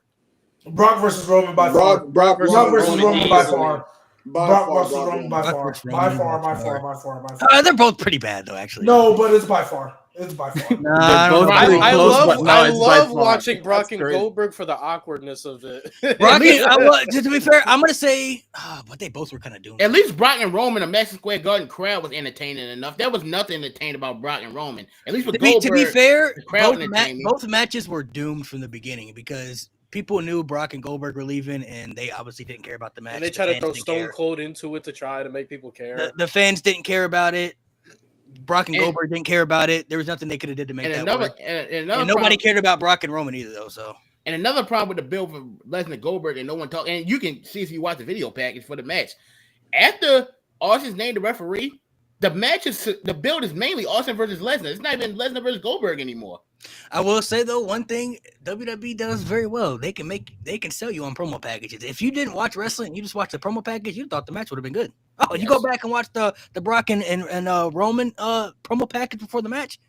You think the match would have been good? I haven't gone back to watch that either, Malik. Just based off the promo package, they can make a promo package look good for anything. But both matches were pretty much kind of doomed from the beginning. If you think about it, like at least what makes Roman and Brock worse to me is that they actually were trying. They tried. They tried everything they could. Tristan said it right. I bet all of us collectively were just sitting on our couch like this, waiting for Roman to beat Brock just to get it over with. Oh. And once Brock got that win, we probably all jumped up like, what did y'all just do? See, they didn't even they had to extend it, bro. Like, oh, man. I almost fell asleep watching the match. Like after Roman kicked out a third at 5, that's when I kind of checked out. I'm like, wait a minute, Strowman. It took one put down Strowman, one put down Joe, but Roman kicked out of 3, 4, or 5. Like, come on, man. Not even to mention, bro, when Brock Lesnar destroyed Super Cena, bro, it only took 2 to beat John Cena. You telling me Roman Reigns better than those guys? And then Roman, better than John Cena. That's what I'm supposed to believe. That's how I took that. Then he opens up Roman hard way, like busting him open legit. Then Roman makes a comeback. I'm thinking, okay, here we go. The match is over. Then he hits another F5. 1, 2, 3. I'm watching like this. 1, 2, 3. Really? That's probably what I did. I was like, no. It was bad. To end off the show, I want you guys to give me what is your Mount Rushmore of the greatest WrestleMania matches ever. Your 4 best WrestleMania matches. Okay, I got you. Okay. I got this. Yeah, you can base it off how you want. You could do based off match quality. You could base it off build, whatever, however you want to do it. But to me, what is your 4 GOAT matches?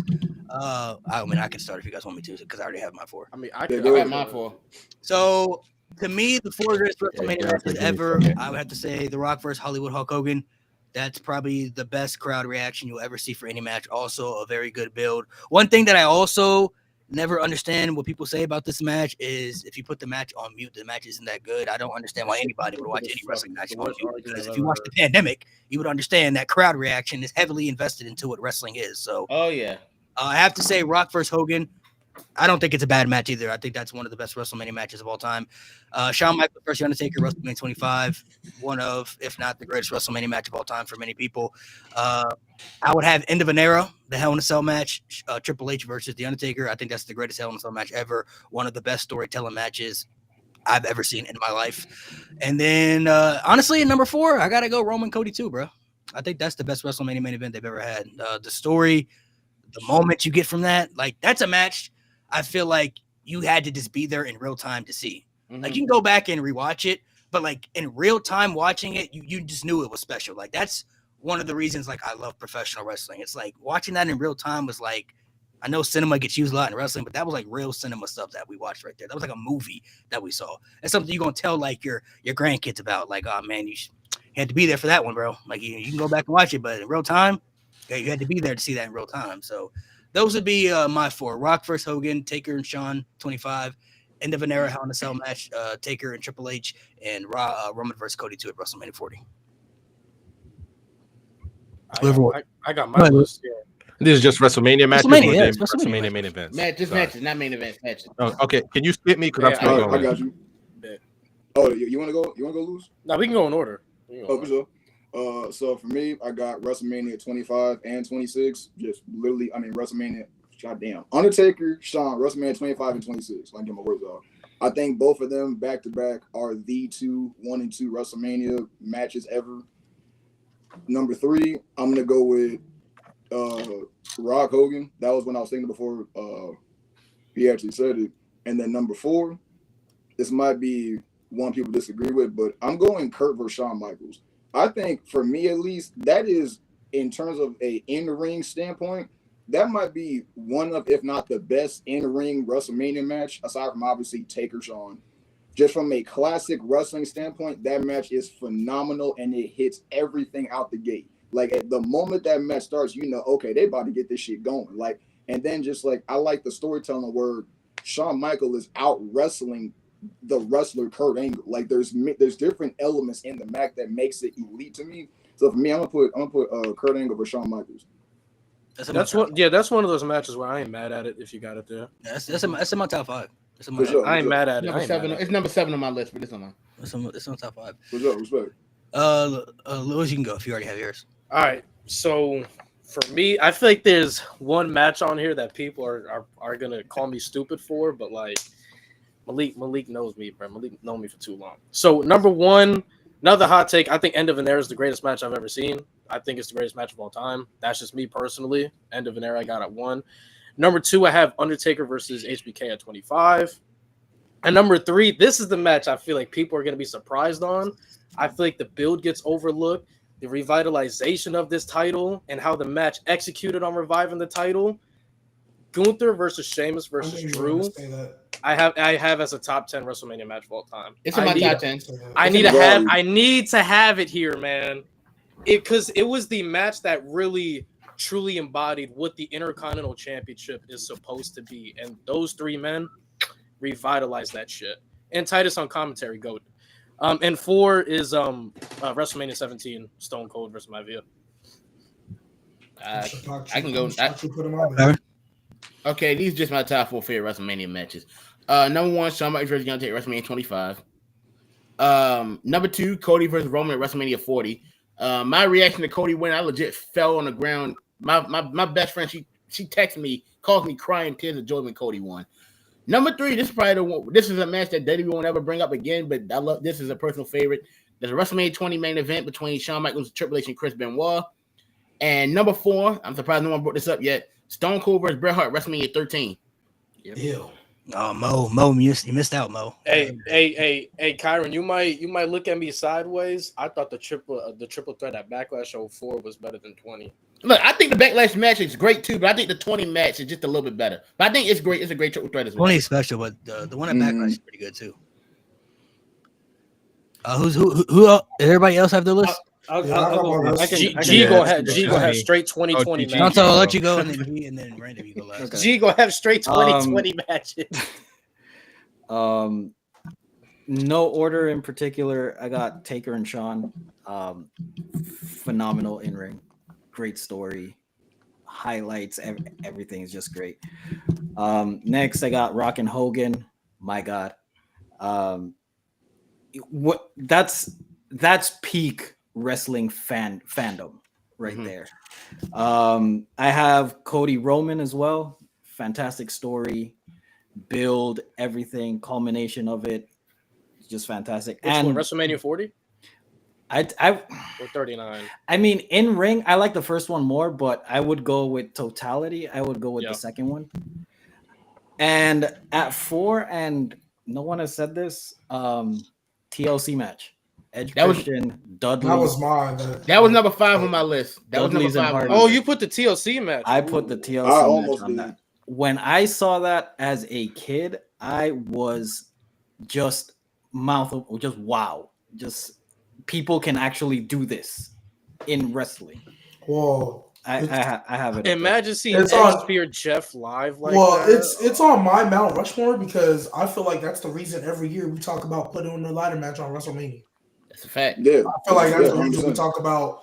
Oh yeah, hey, we gotta have a multi-man ladder match. So that's why you have a '90s match on there. Well, I mean, yeah. Growth. Oh, we not done with the '90s? 2001 technically. 2001. I mean, 2001. Oh, it's still growth. But why? Honestly, I'm shocked. A lot of you didn't put TLC 2 on there. It was number 5 on my list. That's what I'm shocked about personally because that changed the landscape of 1 ladder matches, but 2 for sure. The whole reason we had this little tag team ladder match, TLC. Whole reason we always talk about a ladder match on Mania. Money in the Bank got a slight thing to do with that, but it's mainly TLC.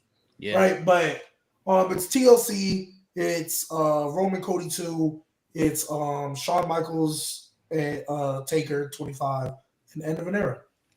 Okay. Random. Rock Hogan can kick rocks.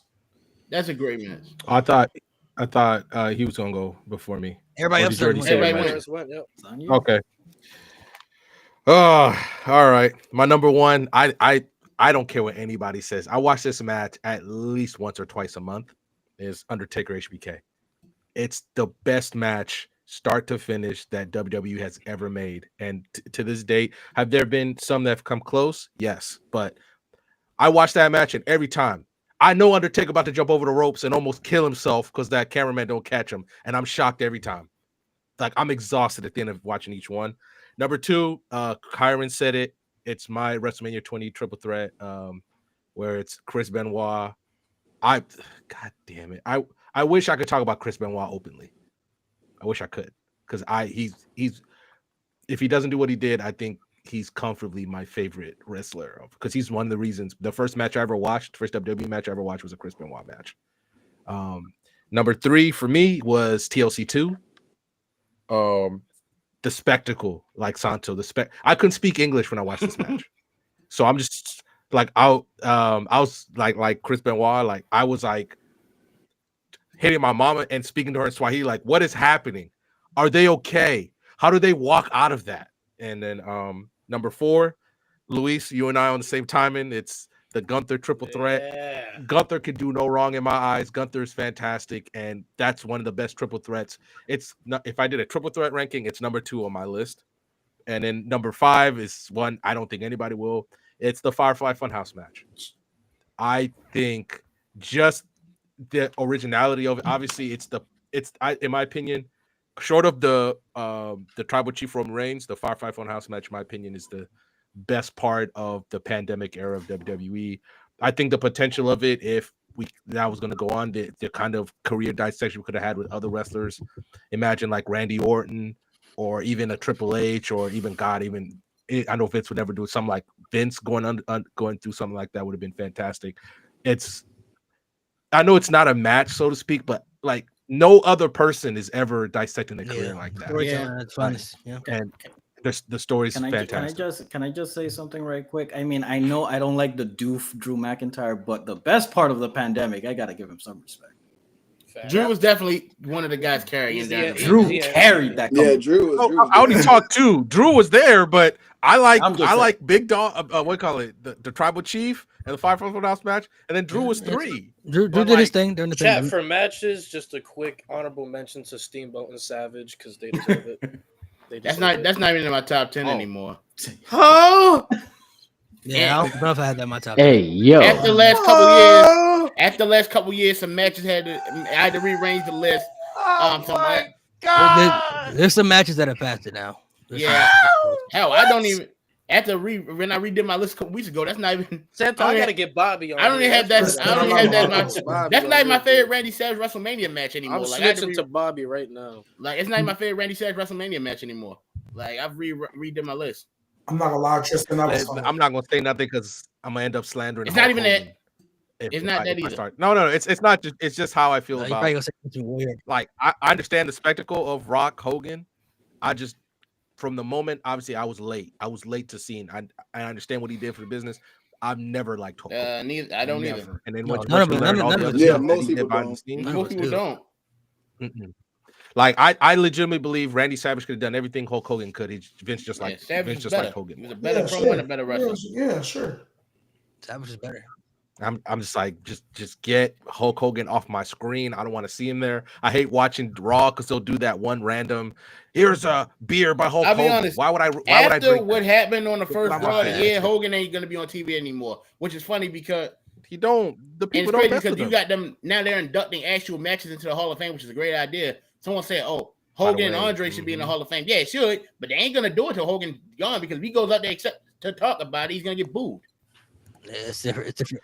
By the way, the Bret Hart Stone Cold was the first match that they thought of putting in the Hall of Fame. I'm fine with that. I think by that. But it was a great choice. It almost made my list. It was no on my list. It's in there because it's one of the most impactful matches WWE's ever had for a lot. Because for them, it kickstarted the Stone Cold. It kickstarted the Attitude Era. It pretty much kickstarted the Attitude Era. You got the double turn, the Stone Cold character, the Bret Hart heel turn, the Montreal Screwjob coming afterwards. I mean, it means a lot to wrestling, so I see why it's in there. What do you guys think would an underrated WrestleMania match that you guys would want to throw out there? One that you think is needs more love? I have one. I say mine's John Cena Triple H, bro. That match is so heavily slept on, bro. Like that is one of the best crowd reaction matches, WrestleMania main events. This was still around the time too when John Cena was having the allegations of couldn't, be a good wrestler, the 5 moves of doom. Triple H, being the seasoned vet and everything, and to see how the crowd was really reacting, like Triple H coming off the reign of terror, which the fans had named, and picking him over the newly formed John Cena, who still really hadn't climbed the ladder yet to be like where he is now. He was still trying to make a name for himself. So I feel like that's one of the most underrated matches that doesn't get talked about enough in WrestleMania history. I'll give you one. I got one. I feel like people, they're so used to seeing how wrestling has evolved, but when you look at it in this lens, Hogan and Warrior got to be a lot more respected.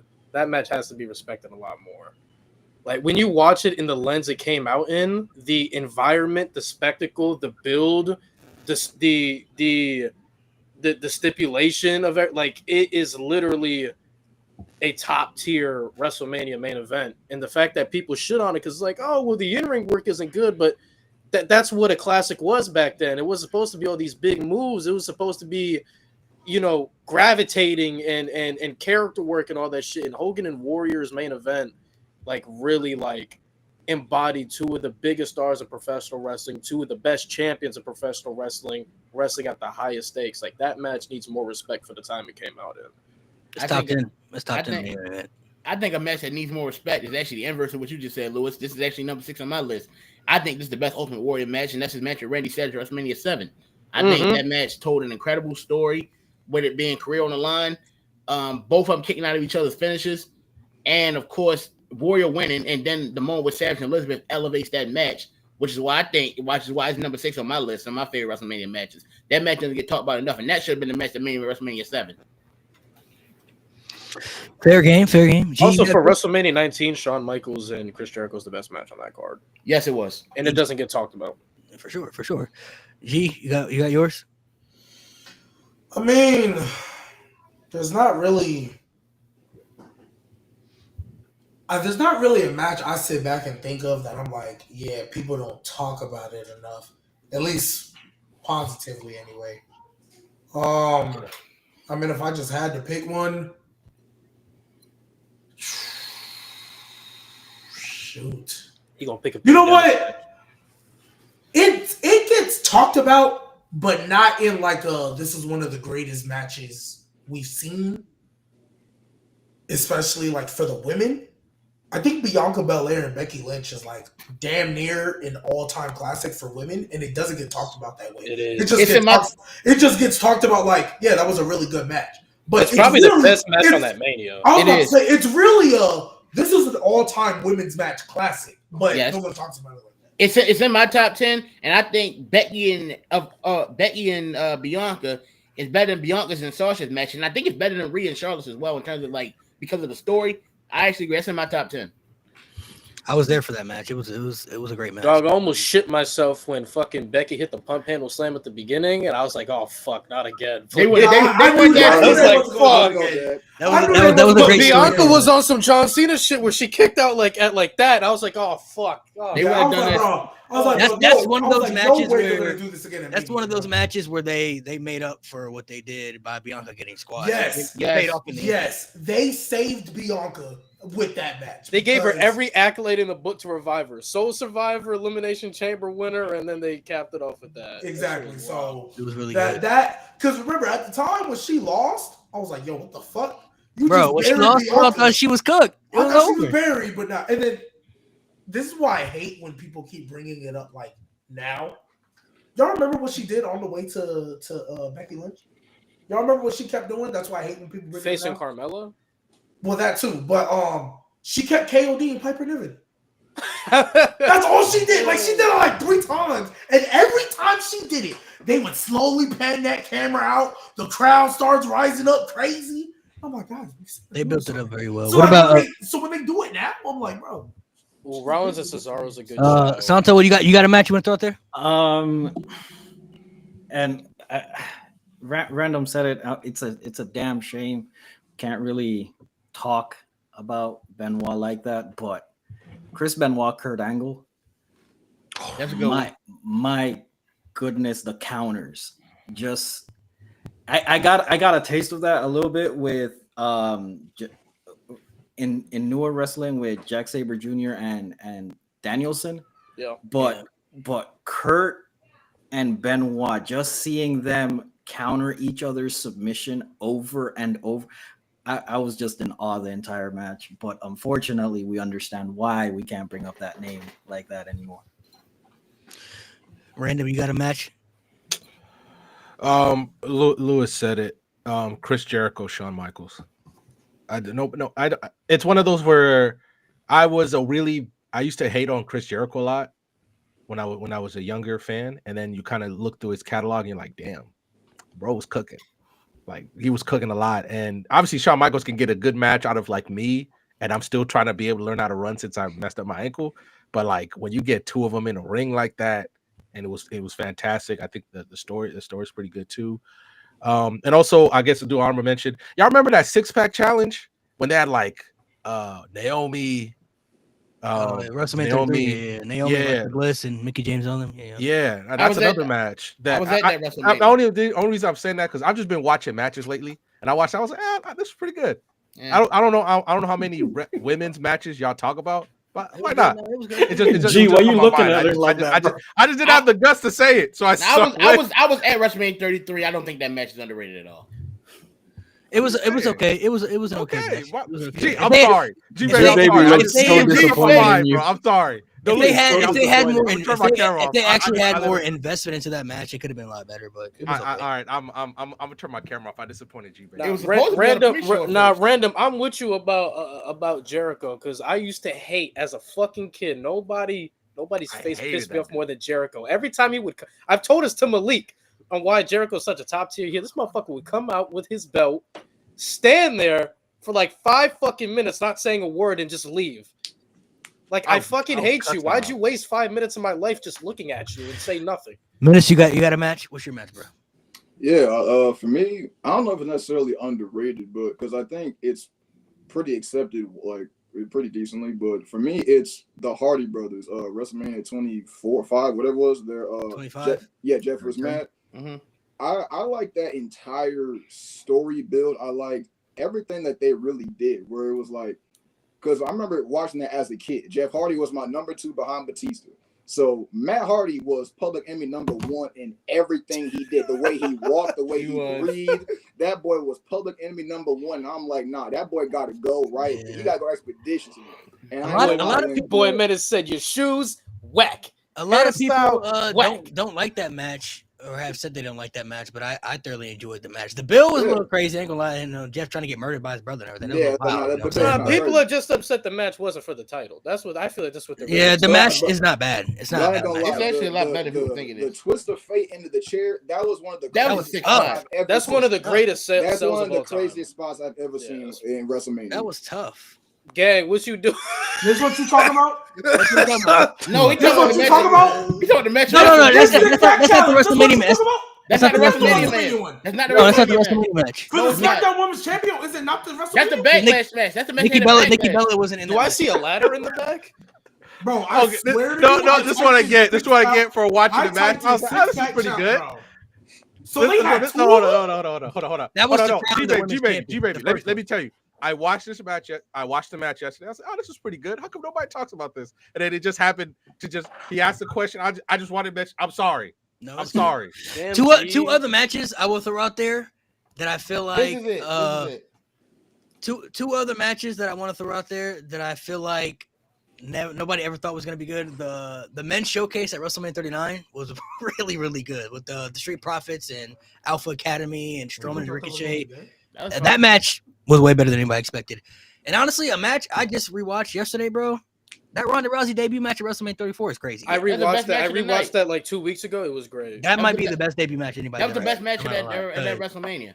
And Malik, I'll do you one better. I think a match that needs to get glazed more, and I think it's one of the most shocking wins ever, is the triple threat at 24 between Cena, Triple H, and Randy. That's a great. I don't see like Randy just punk kicking. Fucking going into that. Well, looking back now, Randy Orton was the right winner because that really solidified him. But going into that match, I watched that match in real time, like live. I did too. Convince me John Cena wasn't winning that match. I was so sure John Cena was winning that match. And even if John Cena didn't win, Triple H, he's second up. You couldn't convince me Randy Orton. If you rewatch WrestleMania 24, and I know it's because this is my favorite WrestleMania.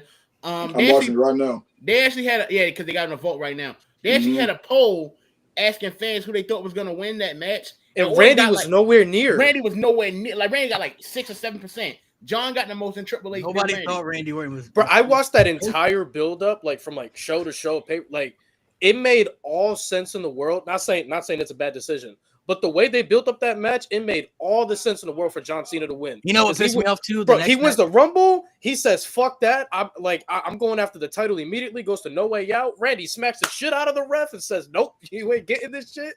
And then, the shit was Triple so H went to good. chamber, so he had earned Triple the H right. went to Bro, chamber. I'm not gonna lie. We need more heel shit like that in today's Facts. wrestling. We need more shit like I don't want to beat you, so let me just smack the ref and get myself DQ. Like that is elite shit. No, I'm not gonna lie. That's not gonna work. That's not gonna work today. People just Not gonna in a day. complain.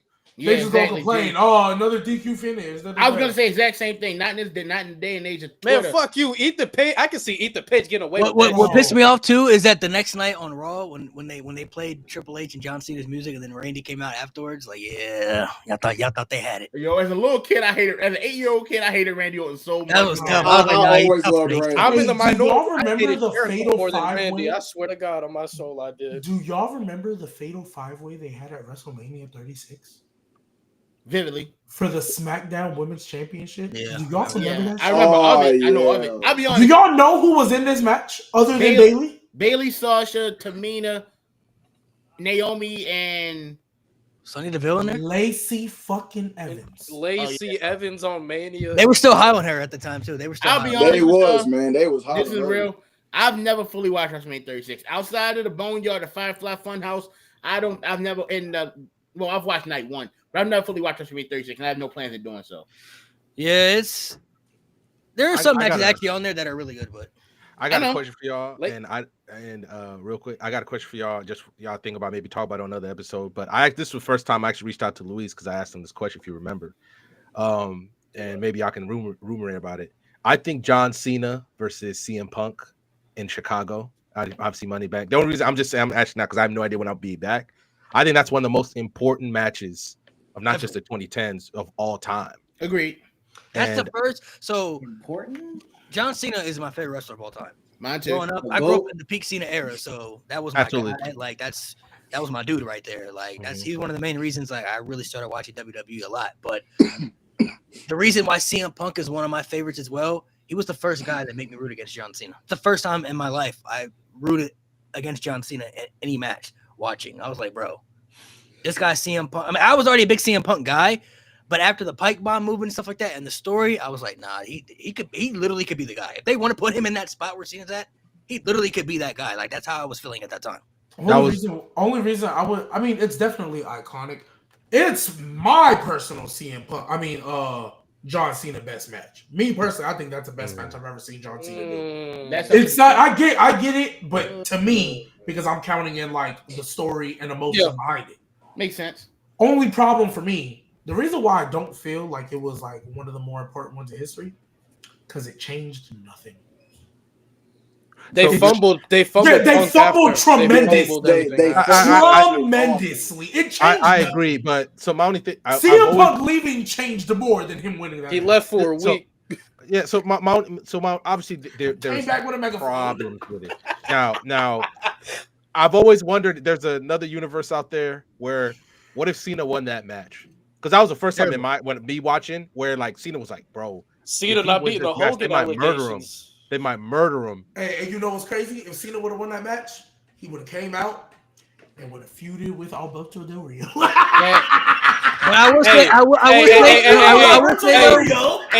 G, you know what would have happened? Cena wins that match. He'd pull what he did with the Nexus. Damn, bro, you should have won that match. My bad. I will say though, he technically buried the old Nexus and the new Nexus. CM Punk just came out of it. But like the new Nexus was getting their ass cooked too now. Like, I will say though, one thing I do disagree. I do think that did change a lot. That changed the trajectory of CM Punk's career. Like the whole 360. Because CM Punk's popularity went from here to all the way up here and it never went back after that. CM Punk, yes, but I thought he meant like when I think of like important to WWE history, like changing the landscape. You think of the double turn from Austin and Hart. It may not have changed the landscape of the WWE history. But it definitely made CM Punk the star. It turned CM Punk into a mega star. Like, yeah, for sure. I mean that's fine, but like, but do y'all still think like, for instance, like this is just me. I've always thought about it. Like, I understand Daniel Bryan's far in the future, but does Daniel Bryan win if CM Punk doesn't win that match? No. No. No, the only reason Daniel Bryan got what he got is because CM Punk left the company. It ain't got nothing to do with 2011. If CM Punk don't walk out, Daniel Bryan is fighting for the U.S. title. If CM Punk had stayed in WWE, the original plan was CM Punk Triple H at WrestleMania, and Daniel Bryan was supposed to fight Sheamus for the US. And it was title. supposed to actually be Randy. And the main event was going to be Batista and Randy Orton. It was actually supposed to like that was like. Yeah, so was that's the Batista only ever reason slated to Daniel Bryan win? Or we don't know that far. I don't know that far, but he was supposed to be in the main event. But I would assume Batista they was probably going put to the title on him. They probably would put that on him. They probably would have. Yeah, they probably would have. They probably would put the title on him. So that changed a lot of what the landscape. The only thing I worry about is because they still wanted to do what they did with Brock Lesnar, regardless. So I don't know how that goes over doing that with Batista. That's the only thing I'm worried about. Maybe Cena wins it again. I don't know, but that's the only thing that scares me because they still wanted to do what they did with Brock Lesnar. So I don't know how Brock Lesnar does that to Batista or Randy Orton. Well, if you remember, the only squash that was like penciled in was him and Daniel Bryan. It wasn't until last minute Cena was like, "Dude, just beat the shit out of me." So I don't know. Realistically, Brock and Batista probably would have been a legit match. A good one, exactly. I don't know. Exactly, but like Brock, like that's what I'm saying. Cena is willing to do that. I don't know. Yeah, if Randy Batista probably wouldn't. No. Yeah, like, oh, you look at me. Why would I get squashed by? No, it'd be a legit match. I don't know if it'd be a good. Shout out to John. That's why he's the GOAT right there, man. He wasn't always that way. He wasn't. I understand. Y'all should have won, gang. My fault, bro. No, I understand. Like, but the fact that he was able to make that change at all. Alex Riley when Alex Riley had some potential. I agree. Like, John Cena is not. He could have been a mid-card guy. He literally had the basic storyline that everybody can be a mid-card guy from, which is I'm getting bullied by the guy who I came under, and I'm not going to take it anymore. He easily had a mid-card story. Beat Miz. He was doing the moment. He ain't win that Miz feud. Real quick, I got a question because I'm literally watching it right now. Where do y'all rank HBK and Ric Flair amongst HBK WrestleMania matches? Is that top 5? Top 5. Top 5. It's gotta be. That story is emotional. I'm sorry. I love you. The 2 Undertaker matches, the Ric Flair match is number 3 for me. I probably you think the Ric Flair match is above the Kurt match? Yes. I think. Oh no, I forgot about that match. I forgot about the match. Sorry. Well, I think if you count an emotional story, it could easily be third. But that's number 4. Hold up. Here's the thing. You got 2 Undertaker matches. You got the Kurt match. To me, I got a WrestleMania 20 main event. Now the last spot between a Flair match and a Jericho match. The WrestleMania 20 main event would be in there. There too. Where do you have the ladder match? With Razor, that's top 5. That's top 10. That's outside the top 5. James Weezer, I'm gonna give you all the props, even though you was just shitting on me 10 minutes ago, because the fact that you remember that happened at Capital Punishment, I'm gonna give you Capital Punishment. That's where R-Truth should have beaten Cena. Word, Little Jimmy story was great. Bro, when R-Truth hit his finisher, I was like, wait a goddamn minute. Now this is where we look future ahead. But if R-Truth wins the title, who faces CM Punk? No, but here's the thing though.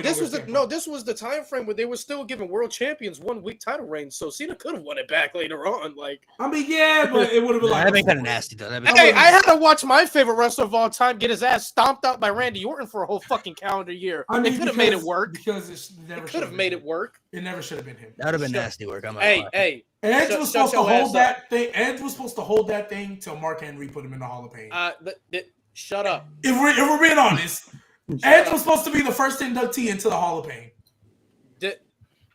Luis, the truth hurts. The truth hurts, Luis. It's okay. I'm not. I don't. Listen, it does hurt, and I do agree with him. But stop rubbing it in my face. And then he won the match and lost it a month later. He finally won one and lost a month later. You know how he won? He didn't pin Randy. Kick him in the nuts. He made Randy kick him in the nuts. Hey. It worked though, didn't it? Hey, that was a good match. It was a good story that led. The Christian and Orton didn't have a bad match though. They had all good. But it just kept making me upset because the nigga kept losing the same way. Like, nigga, stop jumping into an RKO, please. Stop doing it. Like, he kept jumping into RKO. We pinned Randy Orton one time. I don't know if y'all remember. It was the Twitter vote where we had the 6-man tag elimination match, and it was Cena, Randy, and Alex Riley versus Miz, R-Truth, and Christian. And Christian Christian pinned Randy. I popped, and then never happened again. I was at the episode of Raw. You was there? Yeah. You know what pissed me off? The fact that they said, "Yo," this random match, by the way, but the fact they said, "Yo, Evan Bourne and Sin Cara in a no count out match." I said, "What the fuck is this?" Yeah, that was the infamous Randy Riley segment. Yeah, I was at the episode of Raw. That's crazy. Yes, 2011 was bad, bro. It was bad. I ain't gonna lie. But R-Truth should have BNC after he smoked that cigarette on Raw. I said, give him the title, cuz. Give him the title. No, that was crazy. No, that was crazy. I'm not gonna lie. That was wild. Bro, he threw the drink on that dad and smacked the shit out of him. He was never gonna win the world title. I mean, plus then they got smoked by Rock and Cena later that year too. So I mean, it was. They did at that Survivor Series, huh? Yeah, because they came in Hell in a Cell and beat everybody up, and everybody. Yo, I was freaking out when I saw that. I was like, oh, I thought it was badass. They showed up in the cell match and was whooping ass. That was cool. They had good booking. Awesome. But there's different levels. Like that's why 2011 star power is so bad because like you had Miz and Truth facing Rock and Cena. I'm like, bro. In the main event of summer, they are not Rock and Cena level, bro. Like they're good, but. Come on, man! Like facts to Cena, Alex Riley's theme is so tough. Alex Riley's theme was fire though. His theme was amazing. I had that at my created wrestler, bro. Say it to my face. No, that shit was cold. Evan Bourne's theme, Born to Fly, yeah, buddy. Evan Bourne's theme was really good too. The one theme I always used to use back in those old SmackDown vs. Raw games, or like WWE 12-13, bro. David Otunga's theme is so top tier, bro. I used to use that for everything. Hey, G, can you every created character same theme? So David Otunga. Hey, G, bro. Can you tell Santo how you feel about Del Rio? I genuinely believe and this will be the last thing I say because I gotta go. Yeah, I genuinely, wholeheartedly believe Alberto Del Rio was a product of being at the wrong time. Because and this is why I say wait, stop. This is why I say this. Let's be real. And Santo, I want you to genuinely answer this question. Who in 2011 would have cashed in on CM Punk and the fans would have been cool with it? Who in 2011 would have done it? Not a soul. I don't believe anybody cashing in on CM Punk in 2011 because he was so hot. Anybody would have suffered from that. That's what I feel happened to Del Rio. He was unfortunately a byproduct of CM Punk being the most over person in the company and being like that anti-authority. I mean, shoot, what did Vince do? He called Del Rio down to cash in at Money in the Bank. And he was a heel at the time. I genuinely believe Alberto Del Rio was at the wrong time. If this Alberto Del Rio would have been cashing in, let's just say the year before, I don't think people would have hated it as much. But because it was 2011, and it's also a byproduct, Summer of Punk got fumbled so bad. Yeah. They had him losing to Triple H and was in a feud with Kevin Nash, Big Diesel. But Alberto Del Rio is your WWE champion? Yeah, I'm sure. Like, that was bad. And that's why I feel Alberto Del Rio, they tried to strap the rocket to him, but it came at the wrong time because CM Punk was so over. And then he kind of recovered. But then Dolph Ziggler happened. And it was Dolph Ziggler's time. And I don't think Alberto Del Rio ever recovered since. And then obviously the stuff that happened with Paige and his image is being tarnished. I mean, rightfully so, because he was out of pocket for that. But I think Alberto Del Rio, if everything would have happened with him maybe the year prior, if he would have tried to cash in on somebody the year prior, I don't think people would have thought it was that bad. Well, let's not forget, though, he also was turned babyface in 2013, won the world title, and then had the most forgettable world title match in WrestleMania history against Swagger. I was talking to Malik about this last night. That's not his fault. I ain't say it was his fault, but let me ask you guys a question. If I hadn't just said that, would you guys remember that Alberto Del Rio fought Jack Swagger for the world title WrestleMania 29? I do remember that because Dolph Ziggler cashed in the next night. Does Jinder Mahal have a seat at this table for most forgettable? He's the worst. And don't get Malik knows how I feel. Bro. He's the worst. Relax he on is the worst. Bro. No, Jinder Mahal is the worst WWE champion of all time. He's the worst.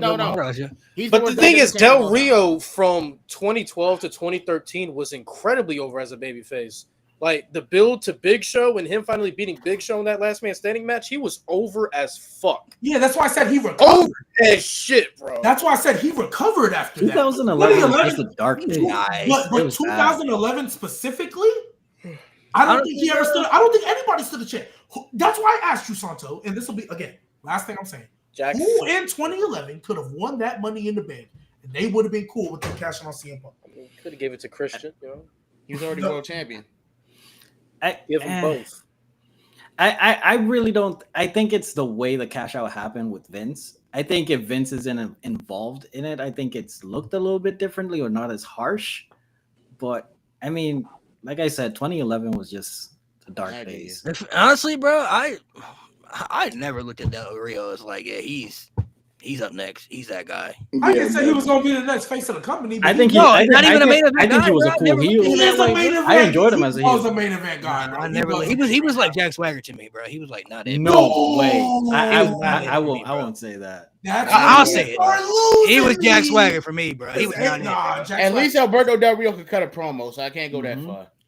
Yeah, Alberto Del Rio had a good theme song. That's it. He had a good theme song. Jack Swagger had decent theme song, but Jack Swagger Del Rio had the fancy cars and the career. Yeah, he had nice little whips. You know what I'm saying? But as far as being a top guy, I was like, bro, he's not. He don't give off top guy vibes to me, bro. Del Rio he don't got to be a top guy, but he was a main eventer. He could have been a main event guy. It suffered because of 2011. CM Punk was so over. Again, if y'all name me somebody in 2011, they would have been cool cashing in on CM Punk, and y'all got it. Y'all name me somebody. But even then, though, like, he still could have. If they really wanted him to be a main event guy, he still could have been a main event guy. They needed main event guys at that time more than anything. But wasn't he though? He was in the main event picture. I mean, he was in the main event picture, but he recovered after that. He was a consistent main event picture too. See, main event okay, he was a consistent main event picture guy. And then, like I said, the stuff happened with Paige. For about 2 years. What you gonna do with that? And then he got fired because of the stuff that happened with Paige. They tried to bring him back, but it was just never gonna work after that.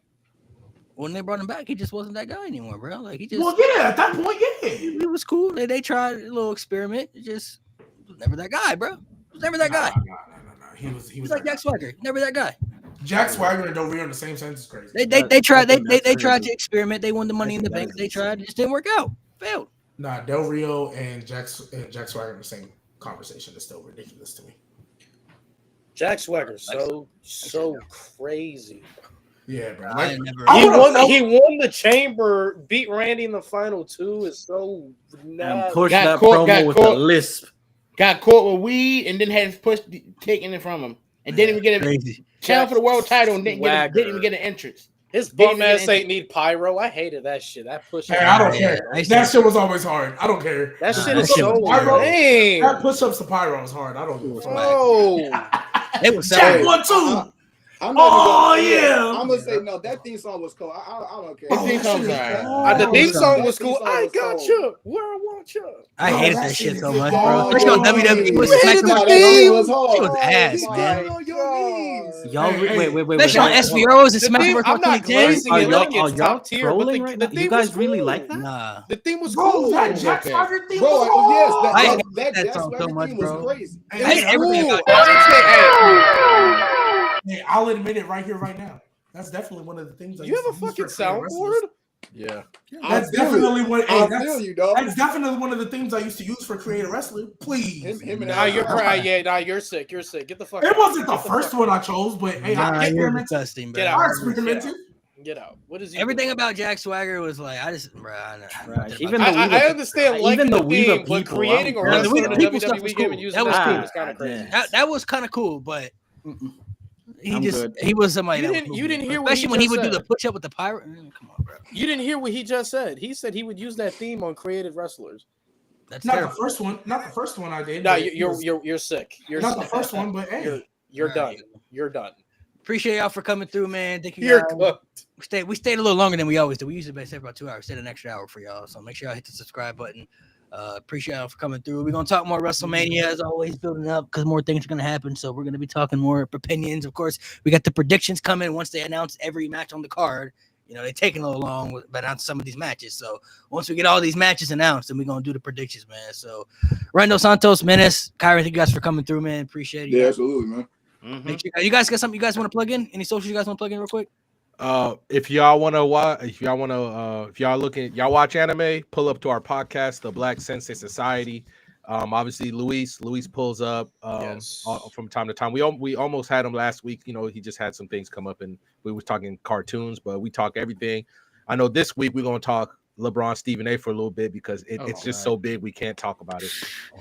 But pull up with my boy Riddell.